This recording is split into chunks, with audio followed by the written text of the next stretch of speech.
আরও ভালো অনুভূতির জন্য হেডফোন ব্যবহার করুন।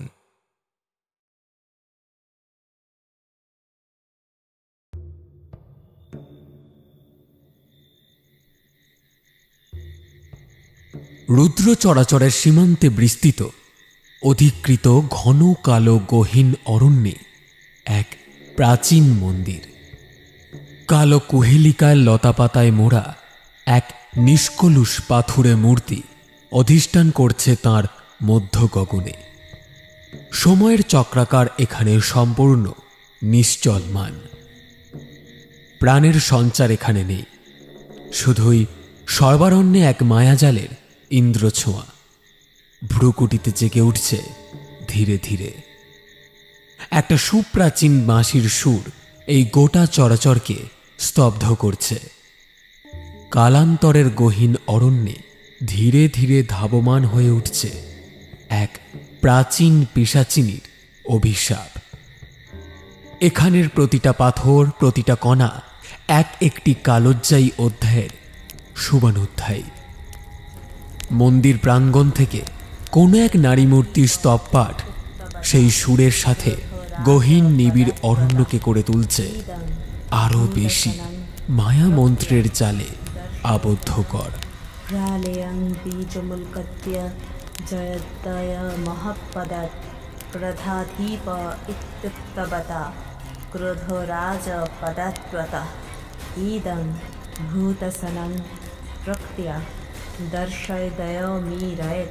একটি নারী মূর্তি উলঙ্গ দেহে পঞ্চমুণ্ডির আসনে আহিত হয়ে ক্রমান্বিত স্বরে বীজ মন্ত্র জপ করে চলেছে।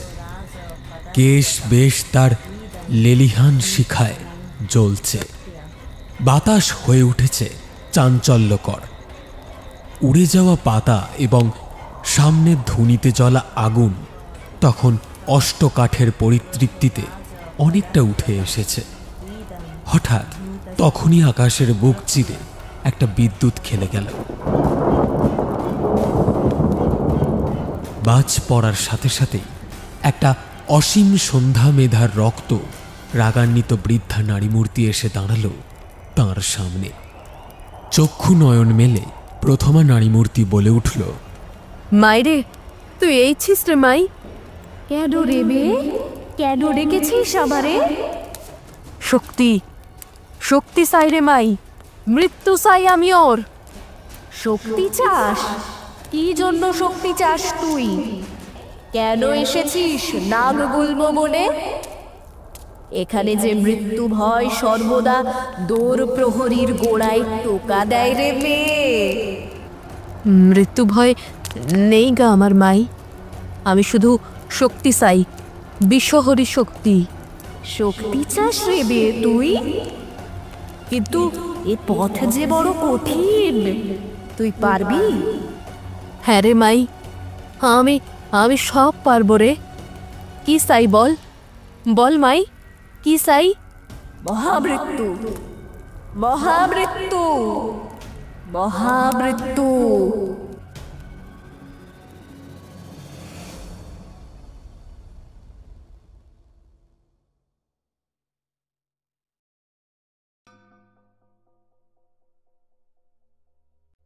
সাবস্ক্রাইব করুন আমাদের অ্যানিমেশন চ্যানেল টুন বাংলাকে। চ্যানেলের লিংক ডেসক্রিপশন বক্স এবং কমেন্ট বক্সে দেওয়া রইল। শুনতে থাকুন আমাদের আজকের পরিবেশনা লেখক সুমিত দের কলমে সন্ধ্যাচরণ সিরিজের প্রথম গল্প মৃত্যু আহ্বান।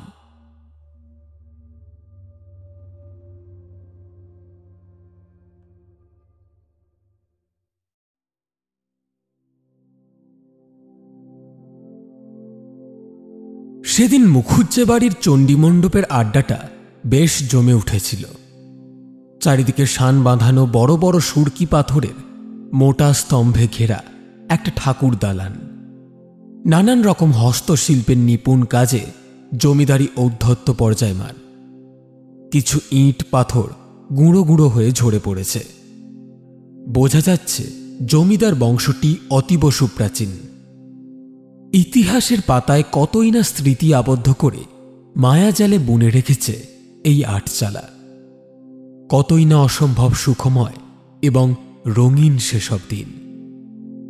সেদিন শরৎ ঋতুর বিকেলটায় রূপালী শীতলগ্রাসী ছায়া পড়লেও দিনের বেলা প্রচণ্ড গরম অনুভব হচ্ছিল। তাপমাত্রা বেড়ে গিয়ে 43 ডিগ্রি ছুঁই ছুঁই এমন অবস্থা। সারাদিনটা তাই একেবারে গরমে চুবুচুবু অবস্থা, এটা বলাই বাহুল্য। সন্ধ্যাচরণ মুখুজ্জে ওরফে মুখুজ্জে মশাই ঠাকুর দালানের একেবারে সামনে অধিষ্ঠান করছেন এবং হুঁকো হাতে ঝিমোচ্ছেন। তার বয়স ওই 50-60-এর বেশি নয়।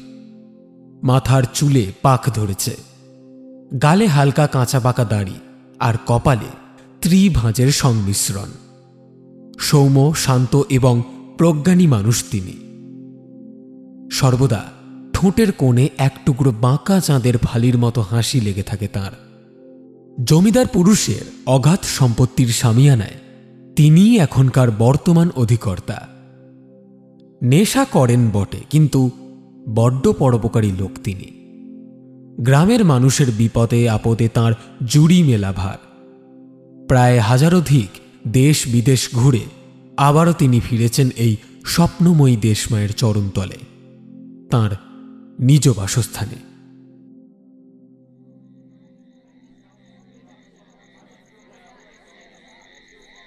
তাকে ঘিরে সারিবদ্ধভাবে ভিড় জমিয়েছে গাঁয়ের বেশ কিছু লোক। নিজেদের মধ্যে আলোচনা করছে কিছু নিয়মাগতিক বিষয়।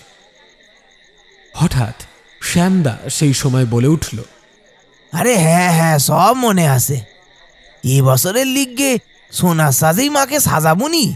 আগের বছর মায়ের মুখখানা দেখিস নে, কি রাঙা হয়ে উঠেছিল। বছর শেষে আসছিনে বাপের বাড়ি আইছে উমা, আর রাঙা হবিনি। মাখন তোর মনে আছে? মাখন ছেলেটা একেবারেই অল্প বয়সী, বয়স ওই 23-24-এর মধ্যে হবে। ছেলেটা নবীনদের সাথে না মিশে সর্বদা ওর থেকে বয়সাধিক্য লোকেদের সাথে ঘনিষ্ঠতা করে। ওর মতে বয়স পৌরদের সাথে মিশলে নাকি অনেক কিছু শেখা যায়, অনেক গল্পের সন্ধান পাওয়া যায়। কিন্তু নবীনদের সাথেই মিশলে শুধুই সমকালীন ঘটে যাওয়া ঘটনার ইতিবৃত্তান্ত শোনা যায়। তথাপি সে অন্য নবীন ছেলেদের সাথে খুব একটা মেশে না।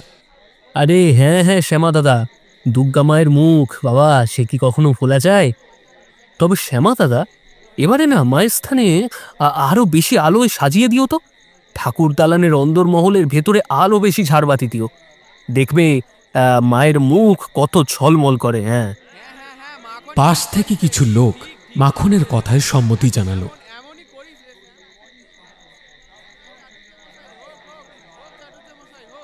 আরে ও মুখুজ্জে মশাই, আপনি কিছু বলুন। এবারে কেমন কি করবেন ভাবছেন? মায়ের পুজো যে চলে এলো। সন্ধ্যাচরণ মুখুজ্জে ওনার কথার ডাক শুনে এইবার একটু চনমনে হয়ে বসলেন। তারপর বললেন, ঠিকই বলেছ জগদীশ। মায়ের আগমনের আর মাত্র কিছুদিনেরই অপেক্ষা। এবারে পালা বদল ঘটাতে হবে, আলাদা মাত্রায় করে তুলতে হবে বাঙালির এই প্রিয় উৎসবকে। তা মুখুজ্জে মশাই, মা দুর্গাকে নিয়ে যখন কথা হচ্ছে, আপনার ভান্ডারে মা দুর্গাকে নিয়ে এমন কোনো গপ্প নেই? হ্যাঁ আছে, তবে সেটা নিছক গাল গপ্প নয়, এ সত্যিকারের দৃষ্টান্ত। আমি নিজের চোখের সামনে ঘটনা ঘটতে দেখেছি। হ্যাঁ হ্যাঁ, তা সে দৃষ্টান্ত বা গল্প সেটাই হোক না, অসুবিধা কি? হোক হোক।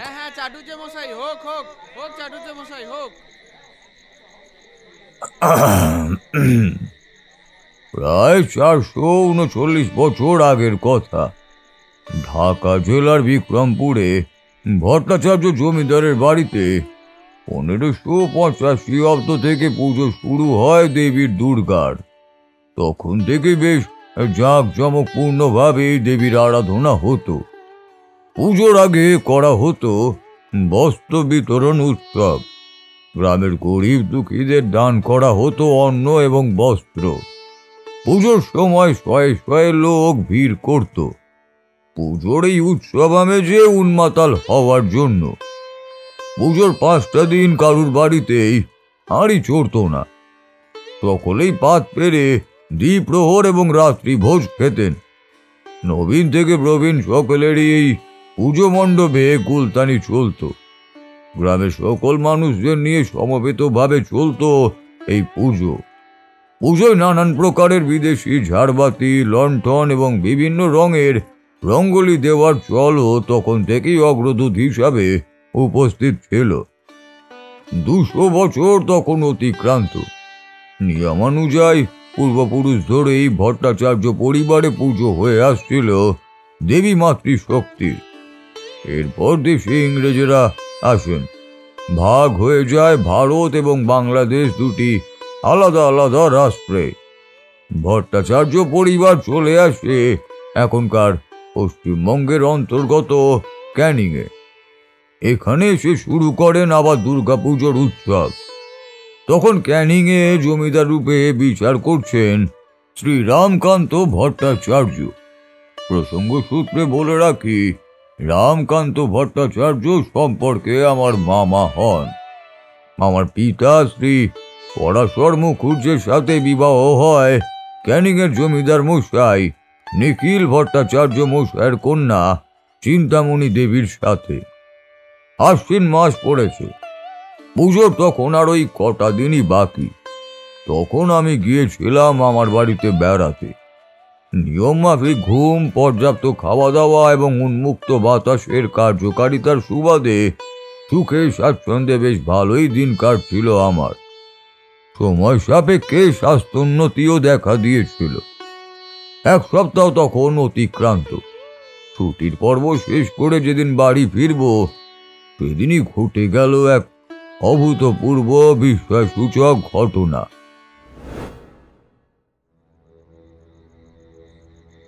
ঠাকুর দালানে মায়ের মাটির মূর্তি গড়া শেষ। তখন দেবী মূর্তির গায়ে প্রলেপ দেওয়া হচ্ছে সাদা রঙের। রামকান্ত ভট্টাচার্য অর্থাৎ আমার মামা বাবু ঠাকুর দালানে বসে বসে মূর্তি রং করা দেখছিলেন। তখনকার ঠাকুর দালান এখনকার মতো ছিল না। সেকালে 8 চালা ছাওয়া হতো খড় বা শন দিয়ে। বেশ ঠান্ডা মনোমুগ্ধকর থাকতো জায়গাটি। সন্ধ্যাবেলা তখন ভট্টাচার্য বাড়ির পুরোহিত পূজা করতে এসেছিলেন। গৃহদেবী মা মনসার পুজো সম্পন্ন করে তিনি দুর্গা ঘরে আসবেন। এমন সময় ঘটে গেল অঘটন। দুর্গা মায়ের সামনে রাখা প্রদীপের সলতেখানি কোনো এক পাখি হঠাৎ কোথা থেকে উড়ে সে মুখে করে তুলে ধরল। কাক পক্ষীদের এমন ধারা উৎপাতের সঙ্গে সকলেই পরিচিত। চোখের পলকে ঘটে গেল এক অগ্নিদগ্ধ দৃশ্য। সেই লাল তপ্ত সলতে ছিটকে পড়ল শনের চালে। আশ্বিনের বাতাসে দাউ দাউ করে জ্বলে উঠল আগুন। মামা বাবু উচ্চ স্বরে সবাইকে ডাকতে শুরু করলেন, আরে আগুন লেগেছে, আগুন আগুন! শিল্পপতি মানুষরা যারা মাতৃমূর্তি রং করছিলেন তারাও শুরু করলেন কোলাহল, আগুন আগুন, জল ঢালো জল ঢালো। শুরু হলো প্রবল উন্মাদনা। গৃহকর্ত্রী, কুলবধূ এবং গ্রাম শুদ্ধ সকলে সে জড়ো হলেন ভট্টাচার্য বাড়ির ঠাকুর দালানের তথাপি স্থানে। কান্নায় ফেটে পড়ল সমস্ত দিক। কুলবধূরা কান্না ভেজা স্বরে বলতে শুরু করলেন, ঘোর অমঙ্গল লেগেছে, উমার বাড়িতে থাকবে না। কোনো এক শয়তানের অপদৃষ্টি লেগেছে এই গ্রামে, আর দুর্গা ঘরে না থাকলে সব শেষ হয়ে গেল। সকলে জল ঢেলে নেভাতে লাগলো আগুন, কিন্তু ফলাফল যা হওয়ার ঘটল সেটাই। আগুনের তাপে মৃন্ময়ী মাতৃমূর্তি গৌরবর্ণ তামাটে রং ধারণ করল। মায়ের মৃন্ময়ী স্বর্ণন্যায় আলোকদীপ্ত রূপের মুখে আগুনের তাপে কালচে কালি পড়ল। মাথায় হাত দিয়ে পড়লেন ভট্টাচার্য পরিবার এবং কোটা গ্রামের মানুষ। মা তাদের বছরে একটা বাড়ি আসেন। কি এমন অপরাধ হলো যে মা তাদের কাছে থাকতে চান না? সত্যি কি কোনো নিয়মে ত্রুটি হলো? সেদিন সারা রাত কেউই দুমুঠো অন্ন গ্রহণও করলেন না। সবার মন শোকগ্রস্ত। কান্নার স্রোতে বাঁধ ভেঙে পড়েছে এই গোটা এলাকায়। মামা বাবু সেদিন রাত্রে কিছুই খেলেন না। নিজের ঘরের তক্ত বসে কাঁদতে কাঁদতে হঠাৎ তার কখন চোখ লেগে আসে।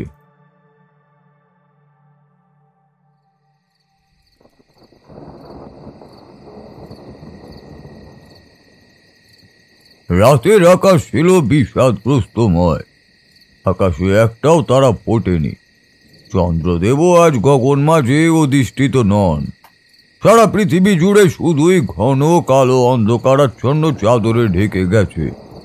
মাঝে মাঝে আকাশে বিদ্যুতের ঝলক খেলে যাচ্ছে। সমগ্র অঞ্চলে এক ফোঁটাও হাওয়া নেই।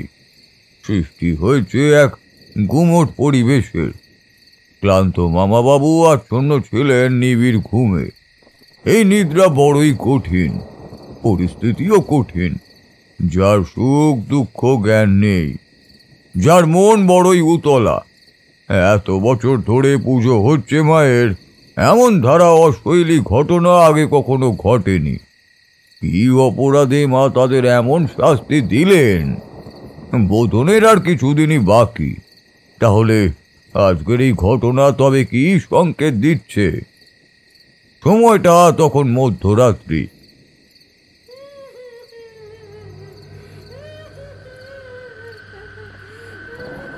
কোথা থেকেও এতটুকু কান্নার আওয়াজ ভেসে আসছে না। পরিবর্তে এক অতি সুন্দর সুগন্ধে ভরে গিয়েছে তার ঘর। না, আওয়াজটা কানে আসছে। উঠে বসে কান পাতলেন মামা বাবু।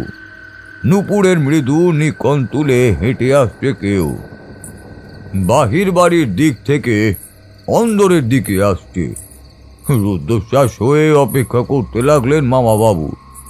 ধীরে ধীরে তার সামনে স্পষ্ট হলো দৃশ্যটা। কি দেখছেন রামকান্ত ভট্টাচার্য? কে নারী মূর্তি? কি বা তার পরিচয়? কেনই বা এসেছেন এখানে? এতগুলো নিজের করা প্রশ্নে টালমাটাল হয়ে গেল রামকান্তের হৃদস্পন্দন। ধীরে ধীরে সারা ঘর আলোকিত হয়ে উঠল। স্পষ্টতর ভাবে একটি নারী মূর্তির মুখমণ্ডল ভেসে উঠল উদ্ভ্রান্ত বাতাসে। তাকে দেখেই আপনা হতেই হাত দুখানা বুকের কাছে জড়ো হয়ে গেল মামা বাবুর। শরীরে লোমগুলো এক ঝটকায় কাঁটা দিয়ে উঠল। চোখ থেকে ঝরঝর করে গড়িয়ে নামলো জল। মুখ থেকে বেরিয়ে এলো একটি মাত্র শব্দ, না। যেমন রূপে আছি আমাকে তেমনই পুজো করো। মায়ের আবার রং কি? আমি যেমন ভালোটাতেও আছি তেমন মন্দটাতেও আছি। শোনো রমাকান্ত, আমার মূর্তির বাম দিকে থাকেন যেন গণেশ এবং সরস্বতী, এবং ডান দিকে লক্ষ্মী এবং কার্তিক। পাশেই অবস্থান করেন যেন নবপত্রিকা। কোনো পশুর বলি, কোনো রক্ত আমি চাই না। ওরাও যে আমারই সন্তান। ওসব নিয়ম দূরে রেখে এখন থেকে আমার পুজোয় চাল কুমড়ো বলি দিস। তবে নবমীর দিনে পালন করিস একটা নতুন রীতি। শত্রু নিধনের নিদর্শন স্বরূপ চালের গুঁড়ো দিয়ে পূর্ণাবয়ব একটি মনুষ্য মূর্তি তৈরি করিস, আর সেটাকে আমার সম্মুখে বলি দিস। কেমন?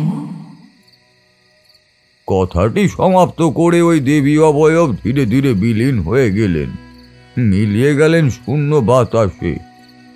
ধর পড়িয়ে উঠে বসলেন মামা বাবু। কোন স্বপ্ন যে এতটা স্বতঃস্ফূর্ত হতে পারে, এতটা প্রাণোজ্জ্বল হতে পারে, এই ভেবে দু চোখ বেয়ে ঝরে পড়ল খুশির অশ্রু জল। ঘোর উল্লাসে মেতে পরদিন সকালেই সবাইকে জানালেন তার এই স্বপ্নের কথা। তীরের বেগে গোটা গ্রামে রটে গেল এই খবর। সকলে ছুটে এলেন জমিদার বাড়ির নবমাতৃকার দর্শনের জন্য।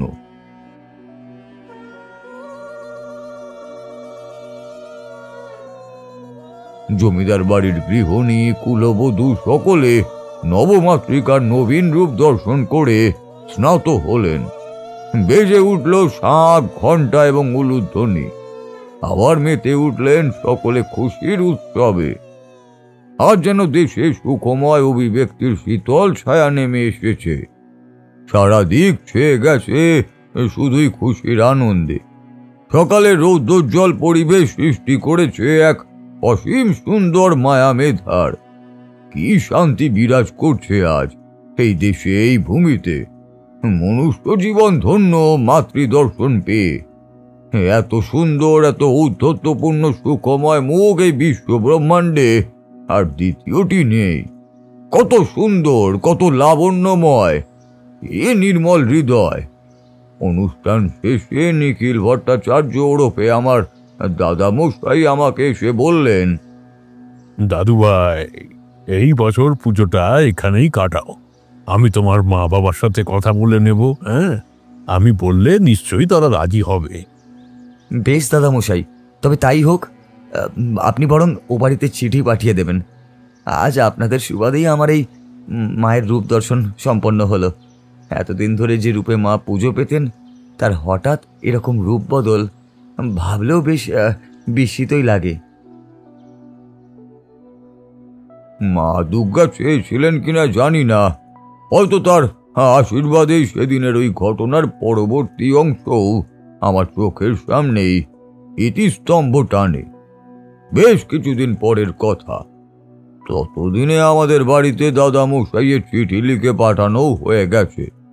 আমার এখানে থেকে যাওয়া এবং দেবী মায়ের এই চন্দন চর্চিত কাহিনী তিনি ব্যক্ত করেছেন তার চিঠিতে।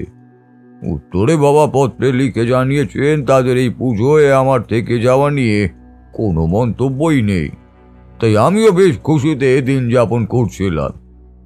ধীরে ধীরে এগিয়ে আসে পুজো। মহাষষ্ঠীর আর মাত্র একটি দিন বাকি। ঠাকুর দালানে গিয়ে দেখি মায়ের মূর্তিকে সাজানোর কাজ সম্পন্ন হতে আর কিছুটা সময়ই বাকি। ঢাকের সাজে তখনও সম্পূর্ণ হয়নি মায়ের গহনা স্বরূপ। ধীরে ধীরে কাজ এগোচ্ছে। ঘন কালো বর্ণের দেহে পরিধানকৃত একটি লাল পেড়ে সাদা শাড়ি মায়ের গায়ে জড়ানো। কেশ এসে লুটিয়ে পড়েছে কোমরে। অসম্ভব রকমের দীপ্তি খেলা করছে তার দুই চোখে। মুখ কালো রক্ত পিঙ্গলের ন্যায় আচ্ছাদিত। লাল বর্ণের 10টি হাত ক্রমশ মুষ্টিবদ্ধ করা। সামনের 2টি হাত অসুরের বুক প্রান্তে ধাবমান। দেবীর বাহন সিংহ তার পদতলে নতমস্তকে চিরেছে অসুরের বুক এবং হাতে বসিয়েছে সর্বাগ্রাসী কামড়। দেবীর বাম হস্তের দিকে রয়েছে সরস্বতী, গণেশ এবং ডান হস্তের দিকে রয়েছে লক্ষ্মী এবং কার্তিক। সাধারণত এই মূর্তি কোথাও দেখা যায় না, একমাত্র এই জমিদার বাড়ি ছাড়া। দেবীর স্বপ্নাদেশেই এমন মূর্তি স্থাপন। তখন সারা অন্দরমহল সেজে উঠেছে নানান রঙিন আলোর ছটায়। আটচালা পরিবেষ্টিত সুগন্ধিত ফুলের দ্বারা। বাড়ির উঠোনে বয়োজ্যেষ্ঠরা আলপনা দিচ্ছে। কচি কাচারা উঠোনে স্নাত সূর্যের আলো গায়ে মেখে এদিক ওদিক ছুটোছুটি করে খেলে বেড়াচ্ছে। কেউ কেউ রৌদ্রে দেওয়া আচার চুরি করে খাচ্ছে, আবার কেউ উঠোনে বাজি রোদে দিতেই ব্যস্ত। বৃদ্ধা ভবতারিণী দেবী তথা আমার দিদিমা বারান্দার আরামকে দাঁড়ায় বসে অতীব নিপুণতার সঙ্গে ইতি ব্যস্ততা তদারকি করে চলেছেন। বৃদ্ধা বয়সে অনেকই প্রৌঢ়। মাথার চুল সাদা হয়ে গেছে, কপালে ভাঁজও পড়েছে, চোখে চশমা, ঠোঁটটি পানের বজ্রাদির ন্যায় রক্তরাঙাও হয়ে আছে।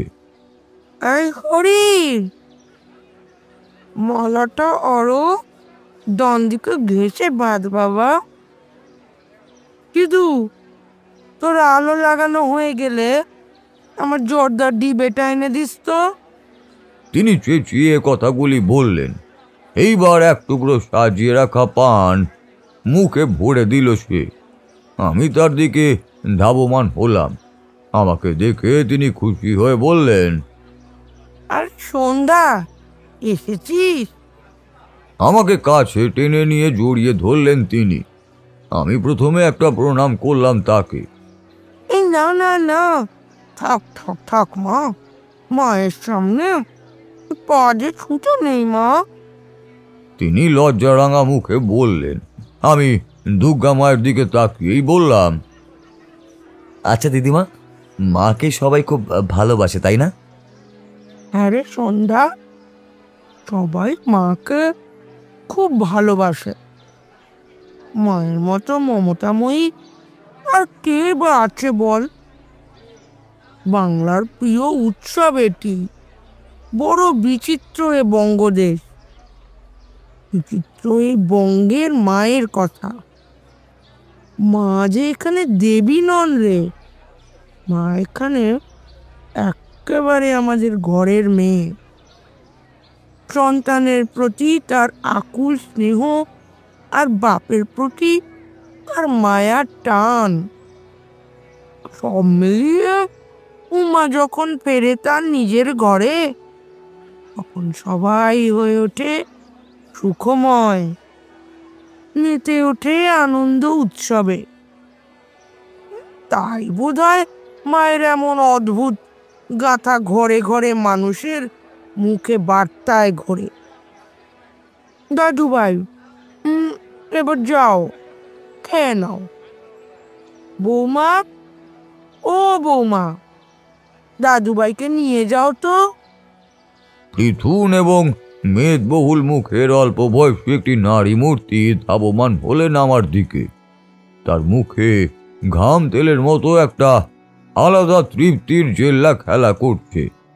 হ্যাঁ, তিনি আমার মামা বাবু রামকান্ত ভট্টাচার্যের স্ত্রী তারা সুন্দরী, অর্থাৎ আমার মামিমা। মামিমা এসে আমার হাত ধরে অন্দরমহলে নিয়ে গেলেন। লুচি, সাদা আলুর তরকারি, সুজির হালুয়া, সরপুরিয়া এবং খান কতক মিষ্টি খেয়ে জলযোগ শেষ করলাম। পুজোর কটা দিন পুরোই নিরামিষই চলে, তথাপি আঁশ জাতীয় খাবার গ্রহণ করবার সাধ্যই কারোরই নেই। খাওয়া শেষ করে আবারও এলাম ঠাকুর দালানে। দিদিমা তখনও বসে বসে সব ব্যাপারটাই তদারকি করে চলেছেন। আমাকে দেখে বললেন, কি গো, খেয়েছো দাদু ভাই? এসো, এসে বসো আমার কাছে। আমি গিয়ে বসলাম দিদিমার পাশে। এখান থেকে আটচালা এবং দুর্গা মায়ের মূর্তি দুই স্পষ্টভাবে দেখা যায়। এরপর হঠাৎই তাকে জিজ্ঞেস করলাম, দিদিমা, দুর্গা মায়ের তো আরো 10টি রূপ আছে তাই না? গো দাদু ভাই, একদম ঠিক। দুর্গা মার আরো 10টি রূপ আছে, যাকে আমরা বলি দশ মহাবিদ্যা। এই 10টি রূপেই তিনি বিরাজমান এই ত্রিভুবনে। বধ করেছেন বিভিন্ন কালজয়ী অসুরকে। যখনই কোনো সংকট দেখা দেয়, এই মর্তধামে এই দেবী মাই কখনো আসেন উমা হয়ে, আবার কখনো শ্যামা হয়ে। বুঝলে দাদু ভাই? উত্তরে আমি ঘাড় নেড়ে জানালাম।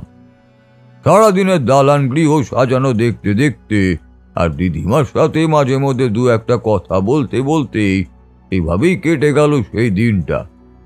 গতকাল ষষ্ঠী, বোধন হবে মা দুর্গার। চারিদিকে আলো জ্বলে উঠবে, অন্দরমহল সেজে উঠবে আলোর সৌরবর্ণের ছটায়। খুশির হাওয়ায় গা ভাসাবে সকল মানুষজন। 8 থেকে 80 সকলে মাতবে তাদের এই প্রিয় উৎসবে, প্রাণের উৎসবে।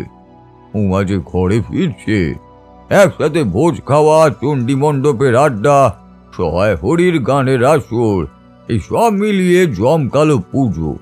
আলাদাই মেজাজ থাকবে সকলের। এসব ভেবেই আনন্দে ঘুমটা আসতে আর চাইছিল না। ঘুম যখন এলো তখন প্রায় মাঝরাত। তারপর কতটা সময় কেটেছে জানি না।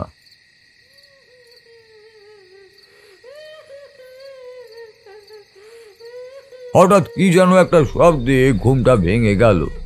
একটা চাপা গোঙানির আওয়াজ ভেসে আসছে কোথা থেকে। কে যেন ফুঁপিয়ে ফুঁপিয়ে কাঁদছে। আমি উঠে বসলাম বিছানায়। দুবার জিজ্ঞেস করলাম, কে কে? কোনরূপ শব্দ বন্ধ হলো না। গঙ্গানির আওয়াজটা অনবরত চলছে। না, এইভাবে তো আর বসে থাকা যায় না। দরজা খুলে বাইরে সিলিং এর দিকটায় গেলাম। এই দিক থেকেই তো ভেসে আসছে কান্নার সুরটা। নিচের দিকে তাকিয়ে দেখলাম একটা মহিলা বাড়ির সামনে দাঁড়িয়ে থাকা নারকেল গাছটার নিচে গুমড়ে গুমড়ে কাঁদছে। জিজ্ঞেস করলাম, কে তুমি, আর কাঁদছো কেন?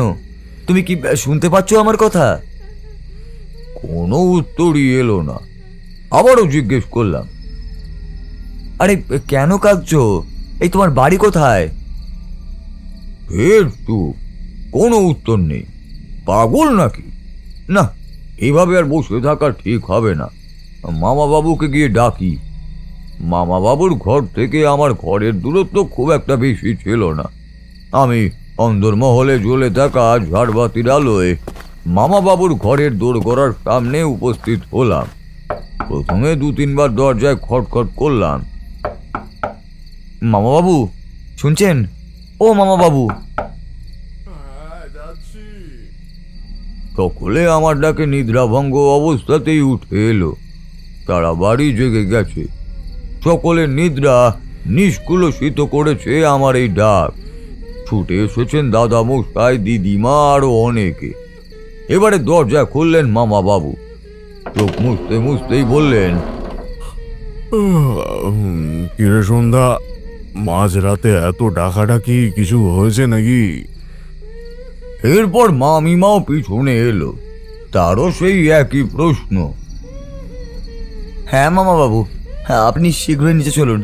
একটা মহিলা নিচে কাঁদছে, দেখুন এখনো কান্নার স্বর ভেসে আসছে। চলুন চলুন, দেখিনি এক্ষুনি। সকলে সিঁড়ি দিয়ে নিচে নেমে এলো। উপস্থিত সকলে প্রেক্ষাদোরের সামনে দরজা খুলে দেখলেন মহিলাটি অনবরত এখনো কেঁদেই চলেছেন। ছিন্ন বস্ত্রের একটি কাপড় তার শরীরে লেগে রয়েছে। এই কাপড়ের বয়স আন্দাজ অনেক পুরাতন। রৌদ্রে পুড়ে গেছে তার শরীর। ফর্সা রং ধারণ করেছে কালো বর্ণ। হাঁটু মুড়ে তাতে মুখ গুঁজে কেঁদে চলেছে সে। মাথার এলোমেলো উস্কো খুস্কো চুল আর হাঁটুর কাছে এসে সাড়া প্রদান করছে, যেন বলতে চাইছে তার দুঃখের কারণ। কে আপনি? এভাবে কাঁদছেন কেন? কোনো আওয়াজ নেই। আবারও তিনি ডাকলেন, শুনতে পাচ্ছেন? বলছি, আপনি কাঁদছেন কেন? মহিলাটি এবার মাথা তুললেন। ঘন কালো মিশমিশে তার মুখ। অজন্তের অন্তরালে ফাটল ধরেছে গালে তার। চুলের সামনের দিক প্রজ্ঞাবলিত ভাবে জটগ্রস্ত হচ্ছে ধীরে ধীরে। লাল লাল চোখ দিয়ে ফেটে পড়ছে লাঞ্ছনাকৃত জল। ঠোঁট শুকিয়ে কাঠের মতো চিরফাট ধরেছে তাতে। রংচটা ধূসর বর্ণের ছেঁড়া শাড়ি তার শরীরে অর্ধনমিত ভাবে জড়ানো। হাতে জড়ানো গোল করে কাটা কিছু গাছপালার শিকড়। দায়িত্ব বাবু, দুমুটো অন্নতে খাইয়া বাসি। কতদিন খাই নাই। পোলাটা ধুকে ধুকে সরে মরল সবে থেকে। ততদিন কিছু খাই নাই দায়িত্ব বাবু। জল দেন, জল দুটো খাইতে দেন আমারে দায়িত্ব বাবু। আরে আরে আরে করছেন নাকি? আরে ছাড়ুন ছাড়ুন ছাড়ুন, উঠুন উঠুন, উঠে বসুন, আপনি উঠে বসুন। আসুন আসুন, আমার সাথে ভেতরে আসুন। আসুন আসুন, চলুন, আপনাকে ভেতরে খেতে দিচ্ছি। তখনই মামিমা বেশ রেগেই গেলেন। কে না কে তাকে এভাবে আশ্রয় দেওয়া তার মোটেই পছন্দ হলো না। এই সিদ্ধান্তে তীব্র প্রতিবাদ জানালেন তিনি। না না, কিছু হবে না, তারা আসুক না। দিন দুঃখী মানুষ, কেই বা আছে ওর। মামিমা ঘোর আপত্তি জানালেন। কারণ হিসাবে বললেন তিনি সন্তান সম্ভবা। এই অবস্থায় বাইরের কোনো লোককে অন্দরমহলে আসার অনুমতি তিনি দেবেন না। রাম রাম রাম, ও ও ঠিকই বলছে রে। বাইরেই দে খেতে, ঘরে টরে না না, থাক থাক। না না, কিচ্ছু হবে না। আপনারা এত বৃথাই চিন্তা করছেন। চলুন, আপনি ভিতরে চলুন। আমার অনেকই আপত্তি ছিল এই মহিলাকে ঘরে ঢোকাবার, কিন্তু আমার বয়স অত্যন্ত কম থাকায় আমার কথা যে কেউ মানবে না এই কথা আমি জানতাম, তাই মামা বাবুর ইচ্ছাতেই গুরুত্ব দিলাম।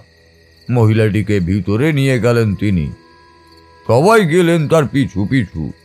মহিলাটি খেতে বসলেন মাটিতে।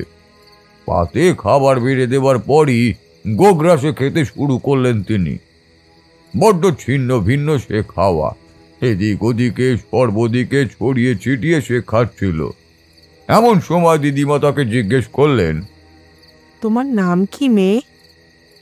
সেইমা, সেইমা মোর নাম। বাড়ি কোথায় তোমার? কে কে আছেন বাড়িতে? বাড়ি নাই গা, বাড়ি নাই। ছিল, সব ছিল এক সময়, এখন আর নাই। সব শেষ হইয়া গেছে। ভোলাটা মারা গেল, স্বামী ঘর করলো না যে। সব শেষ ওই তবে থেকেই। আচ্ছা, বলি কি মেয়ে, তুমি তাহলে পূজার কটা দিন এখানেই থেকে যাও না বাপু। দুবেলা দুমুঠো খেতে পারবে, ভালো লাগবে তোমার এখানে। ধন্যবাদ মাই, ধন্যবাদ। দাইদা বাবুরে আপনারে কি বলি যে, কি খুশি, কি খুশি।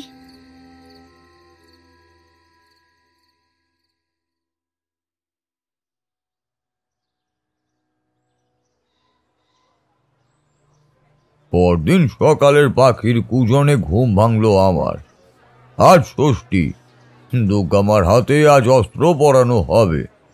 বাড়ির দুর্গা পুজোয় এরকম সময় বাবা অস্ত্র পরান দুর্গা মাকে। কতবার দেখেছি সে দৃশ্য ছোটবেলা থেকেই। তৎক্ষণাৎ উঠে স্নান সেরে শুদ্ধ বস্ত্রে গেলাম দেবী মার কাছে। দেখলাম বাড়ির সকলে প্রায়ই ব্যস্ত। কেউ সেই সমাপ্তির কাজটা দেখে শুনে নিচ্ছেন, কেউ আলপনার শেষ অংশটুকু সম্পন্ন করতে ব্যস্ত, আবার কেউ সুশোভিত ফুলের আদলে আটচালাটা সাজিয়ে দিচ্ছেন কুসুমকলির আভায়। আর একটু পরেই মাকে অস্ত্রদান করা হবে। মামা বাবু দুধসাগরে স্নান সেরে ভিজে গায়ে সম্পন্ন করবে এই কাজ। এখন তিনি রোয়াকে বসে বসে হুকো টানছেন। আমাকে দেখে তিনি ডেকে বললেন, সন্ধ্যা, একটু পরে সহায় হরি আসবে, তুই থাকবি তো এখানে? হ্যাঁ থাকবো, কিন্তু মামাবাবু এই সহায় হরিকে? সহায় হরি? সহায় হরি হলেন এখানকার গায়ক। অসম্ভব সুন্দর তার কণ্ঠস্বর। তিনি প্রতি বছর এই আসরে গান গায়। মায়ের অস্ত্র ধারণ পর্ব শেষ হলেই ওই যে ওই ওই ওই বারান্দাটা দেখছিস, ওইখানেই গানের আসর বসবে। দেখিস, বড্ড ভালো লাগবে। আচ্ছা মামাবাবু, গানগুলো কি তাঁরই লেখা? না, গানগুলো কিন্তু তাঁর লেখা নয়। গানের স্তবক, কলি, সুর সবটাই দিয়ে গেছেন আমার ঠাকুরদা। ঠাকুরদা গান লিখতেন, সুর দিতেন, এমনকি ছবি আঁকতেও পারদর্শী ছিলেন তিনি। বিলেত থেকে আঁকা শিখে এসেছেন। ওই দুর্গামার ওপরে যে চালচিত্রটা দেখেছিস, ওটা ওনারই আঁকার আদলে তৈরি। তিনি এখানে এই ক্যানিংয়ে আসার পর নিজে চালচিত্র এঁকে দেন এখানকার স্থানীয় চালচিত্রকার শিবু খুড়োর কাছে। তখন থেকেই তারই বংশানুক্রম ভাবে আগত লোকজন এখানকার এই চালচিত্র এঁকে আসছেন। বড্ড নিখুঁত সে কাজ। এক দৃষ্টিতে তাকিয়ে থেকে দেখিস, মোহিত হবি ওই ছবি দেখে, ছবির শিল্পকর্ম দেখে। আমি অবাক হয়ে শুনলাম গুণী মানুষজনের এই কথাগুলো। ধীরে ধীরে এগোতে থাকে সময়। এরপর উপস্থিত হয় সেই মাহেন্দ্রক্ষণ। মামাবাবু স্নান করতে যান দুধসাগরে। সঙ্গে গেলাম আমি, মামিমা, দাদা মশাই এবং দিদিমা আর দুজন ছত্রধরি প্রহরী। এ বাড়ি থেকে দুধসাগর যাওয়ার রাস্তা ওই মিনিট 10 পথ। সারা পথ ঘেরা রয়েছে জঙ্গল গাছপালা দ্বারা।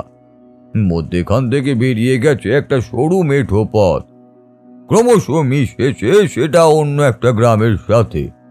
তাড়াতাড়ি স্নান সেরে বাড়ি ফিরে এলেন মামা বাবু। সারা বাড়ি তখন মিঠেল রোদে আচ্ছাদিত। দেখলাম বাড়ির ভিতরের আটচালার শান বাঁধানো স্থানে দাঁড়িয়ে রয়েছে স্থানীয় পুরোহিত। সামনে দুর্গা মায়ের উদ্দেশ্যে নিবেদিত রয়েছে ধূপ মোমবাতি। এরপর মামা বাবু প্রথমে প্রণাম নিবেদন করে আহুতি দিলেন দেবী মায়ের উদ্দেশ্যে। পুরোহিত মন্ত্র উচ্চারণ করতে শুরু করলেন। শ্রীবৃক্ষে বধয়ামি ত্যং यावत् पूजां करोम्यहं ऐं रावणस्य वधार्थाय रामस्यानुग्रहाय च अकाले ब्रह्मणा बोधा देवस्ताई कृतपूरा। রমাকান্ত বাবু, শুভ সময় আগত। আপনি মাকে অস্ত্র বেশে ধারণ করাতে পারেন। মামা বাবু একটু বাঁশের বাখারি দিয়ে তৈরি করা মইতে উঠে দেবীকে অস্ত্রদান করতে শুরু করবেন। সেই সময় দিদিমা আমাকে বললেন, দাদু ভাই, দেবী মার কোন হাতে কোন অস্ত্র হয় বলো তো দেখি। আমি প্রথমে একটু ঘাবড়েই গেলাম, একটু আবেগের ভাব বসেই বললাম, হ্যাঁ হ্যাঁ, ওই তো বাম দিকের প্রথম হস্তে বিষ্ণুদেবের চক্র, বেশ। তারপর দ্বিতীয়তে বরুণ দেবের শঙ্খ। মামা বাবু দ্বিতীয় হাতে শঙ্খ দিলেন। তারপর আর তৃতীয়তে দেবরাজ ইন্দ্রের বজ্র। বাহ। তারপর চতুর্থতে নাগদেব শেষ নাকের সর্প। পঞ্চমে যমরাজের গদা। সকলে তখন হাসছে মৃদু মুখে, অতি শুভ্র সেই স্নাত হাসি। ষষ্ঠতে পবনদেবের তীরধনুক। সপ্তমে কালদেবের সুতীক্ষ্ণ খড়গ। অষ্টমে দেবরাজের বাহন ঐরাবতের ঘণ্টা। তারপর মামা বাবু মায়ের হাতে অস্ত্র পড়াতে পড়াতেই মিঠেল সুরে কথাটি বলতে লাগলেন। নবমেতে ব্রহ্মাদেবের পদ্ম, আর দশমে দেবাদিদেব মহাদেবের দেওয়া ত্রিশূল। কথাটি শেষ করে এইবার একটু দম নিলাম আমি। বেজে উঠল ঢাক, কাঁসর, ঘণ্টা।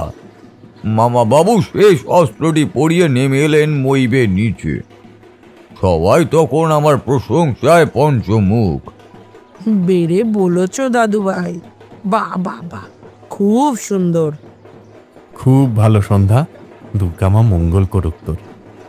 চল, মাকে তো সাজানো শেষ, আর এখানকার তেমন কিছু নেই, শুধু সন্ধ্যাকালীন পুজো ছাড়া।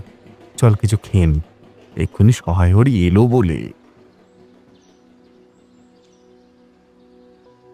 খেতে বসলাম যথারীতি। দেখলাম কাঁসার থালায় সাজানো গরম গরম লুচি, পাশের বাটিগুলিতে সাজানো সাদা আলুর তরকারি, আলুর দম, কিছু মিষ্টান্ন। আরে আরে মামিমা, এত আমি খেতে পারবো না। এত খাওয়া যায় নাকি? এ বাবা, কি যে করো না। মামিমা ধমক দিয়ে বললেন সব খেয়ে নিতে। অগত্যা আমার কথায় যে আর কেউ কোনোরূপ মন্তব্য করবে না, এ কথা বুঝতে পেরে খেতে শুরু করলাম। হঠাৎ খেতে বসে মনে পড়ল, কাল রাত্রে আসা মেয়েটি বা কোথায়? সকাল থেকে এখনো পর্যন্ত বিন্দুমাত্র তাকে দেখিনি। মামা বাবু, গতকালে আসা মেয়েটি কোথায়? সকাল থেকে দেখতে পাইনি তো। কোথায় সে? ওই মেয়েটি বাইরের অতিথি ঘরে রয়েছে। কাল রাত্রি যাপন ওখানেই করেছে সে। মামা বাবু, কিন্তু মেয়েটি যে আজ সকালে দেবীর অস্ত্রদান দেখলো না। ঠিক বলেছিস সন্ধ্যা। খাবার খেয়ে মামা বাবুর আদেশ মতো গেলাম মেয়েটির ঘরে। বাড়ি থেকেই ঘরটি খানিকি তফাতেই রয়েছে। ঘরটা চারপাশ ঘিরে কিছু ঝোপঝাড় মাথা চাড়া দিয়ে উঠেছে। সামনে দাঁড়িয়ে আছে দুটো নারকেল গাছ, আর তার এক পাশটায় অবস্থান করেছে ফুল বাগান, আর অন্য পাশে পুকুর। ঘরের সামনে এসে উপস্থিত হয়ে দেখলাম ঘরের দরজাটার জরাজীর্ণ অবস্থা, হাতল ধরেছে তার গায়ে। কিঞ্চিত ফাঁক হয়ে রয়েছে দরজাটা। দুবার কড়া নাড়লাম। শুনছেন? শুনছেন? আছেন ঘরে? মেয়েটি এসে দরজা খুলল। পরনে একটা লাল পাড়ের সাদা শাড়ি, গলায় সুশোভিত একটা সোনার সরু চেন। শ্যামলা বর্ণের দেখতে হলেও মেয়েটির মুখে একটা দীপ্তি ফুটে রয়েছে। কানের পাশ থেকে একটা কোঁকড়ানো চুল এসে তার ঠোঁটের কোণে ছুঁয়ে যাচ্ছে। চোখের ঘন কালো কাজলে লাবণ্য ফুটে উঠেছে। নাকে ছোট একটি সাদা পুঁতির আস্তরণ দিয়ে ঢাকা নাকের মতো। মুখে রয়েছে এক টুকরো স্বর্ণ মৃগের ন্যায় হাসি। সম্পূর্ণরূপে মেয়েটি এখন হয়ে উঠেছে সুশ্রী। এ কি সেই কালকের মেয়ে? এত রূপবতী হয়ে উঠল কিভাবে? এও কি সম্ভব? কে এই মেয়ে? আপাত মস্তক সঞ্চারণ করে নিজের মনে জেগে উঠল এই প্রশ্ন। মেয়েটি আমাকে বলল, হায় রে, ছোট দাদা বাবু যে। কিন্তু আপনাকে এই সাজ পোশাক? হায়কে বড় দাদা বাবু দিয়েছেন, আজ পূজায় পড়তে বলেছে। হ্যাঁ, কিন্তু সকালের কাজ শেষ, মায়ের বস্ত্রধারণও হয়ে গেছে, এখন শুধু সহায় হরির গান বাকি। আপনি চলুন, আপনাকে মামাবাবু নিয়ে যেতে বলেছেন, ওখানে গেলে আপনার ভালোই লাগবে। যথারীতি মেয়েটি আমার সাথে ও বাড়ি গেল। যখন ওই বাড়ি ঢুকলাম তখন সহায় হরির গান শুরু হবার উপেক্ষা মাত্র। আমরা উপস্থিত হওয়া মাত্রই সেখানকার সমস্ত লোকের দৃষ্টি এসে পড়ল মেয়েটির উপর।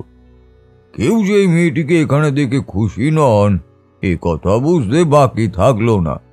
কিন্তু মামাবাবু বর্তমান অধিকর্তা বলেই তাকে সবাই মেনেই চলেন। পাছে কারোর কিছু বলার সাহস হলো না।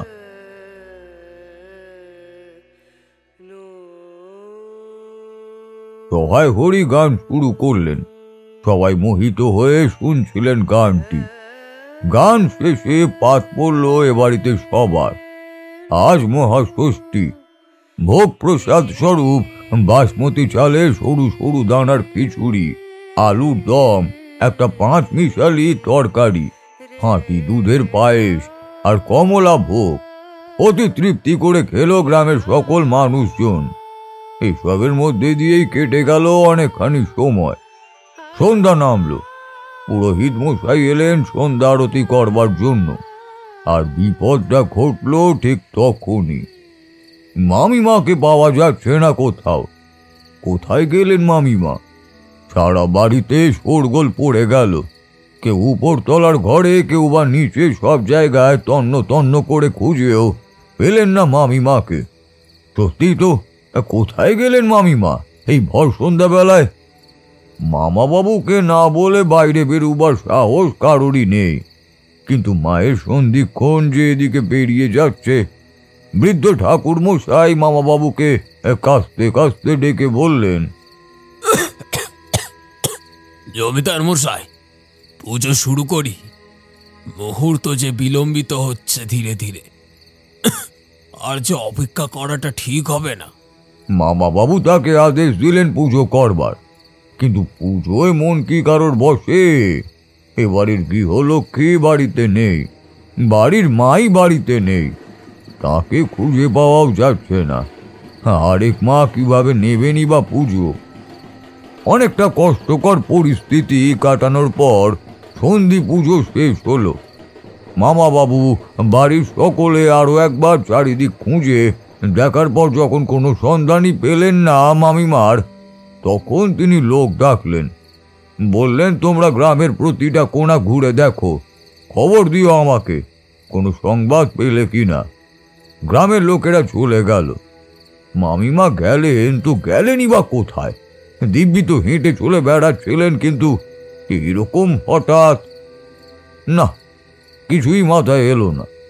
এভাবে কর্পূরের মতো উবে যাওয়া ব্যাপারটা বড্ড ভাবাচ্ছিল আমাকে। মামাবাবুর মুখ ভার, চোখে কান্নার ছাপ। দিদিমা মাথায় হাত দিয়ে বিষাদগ্রস্ত অবস্থায় বসে আছেন।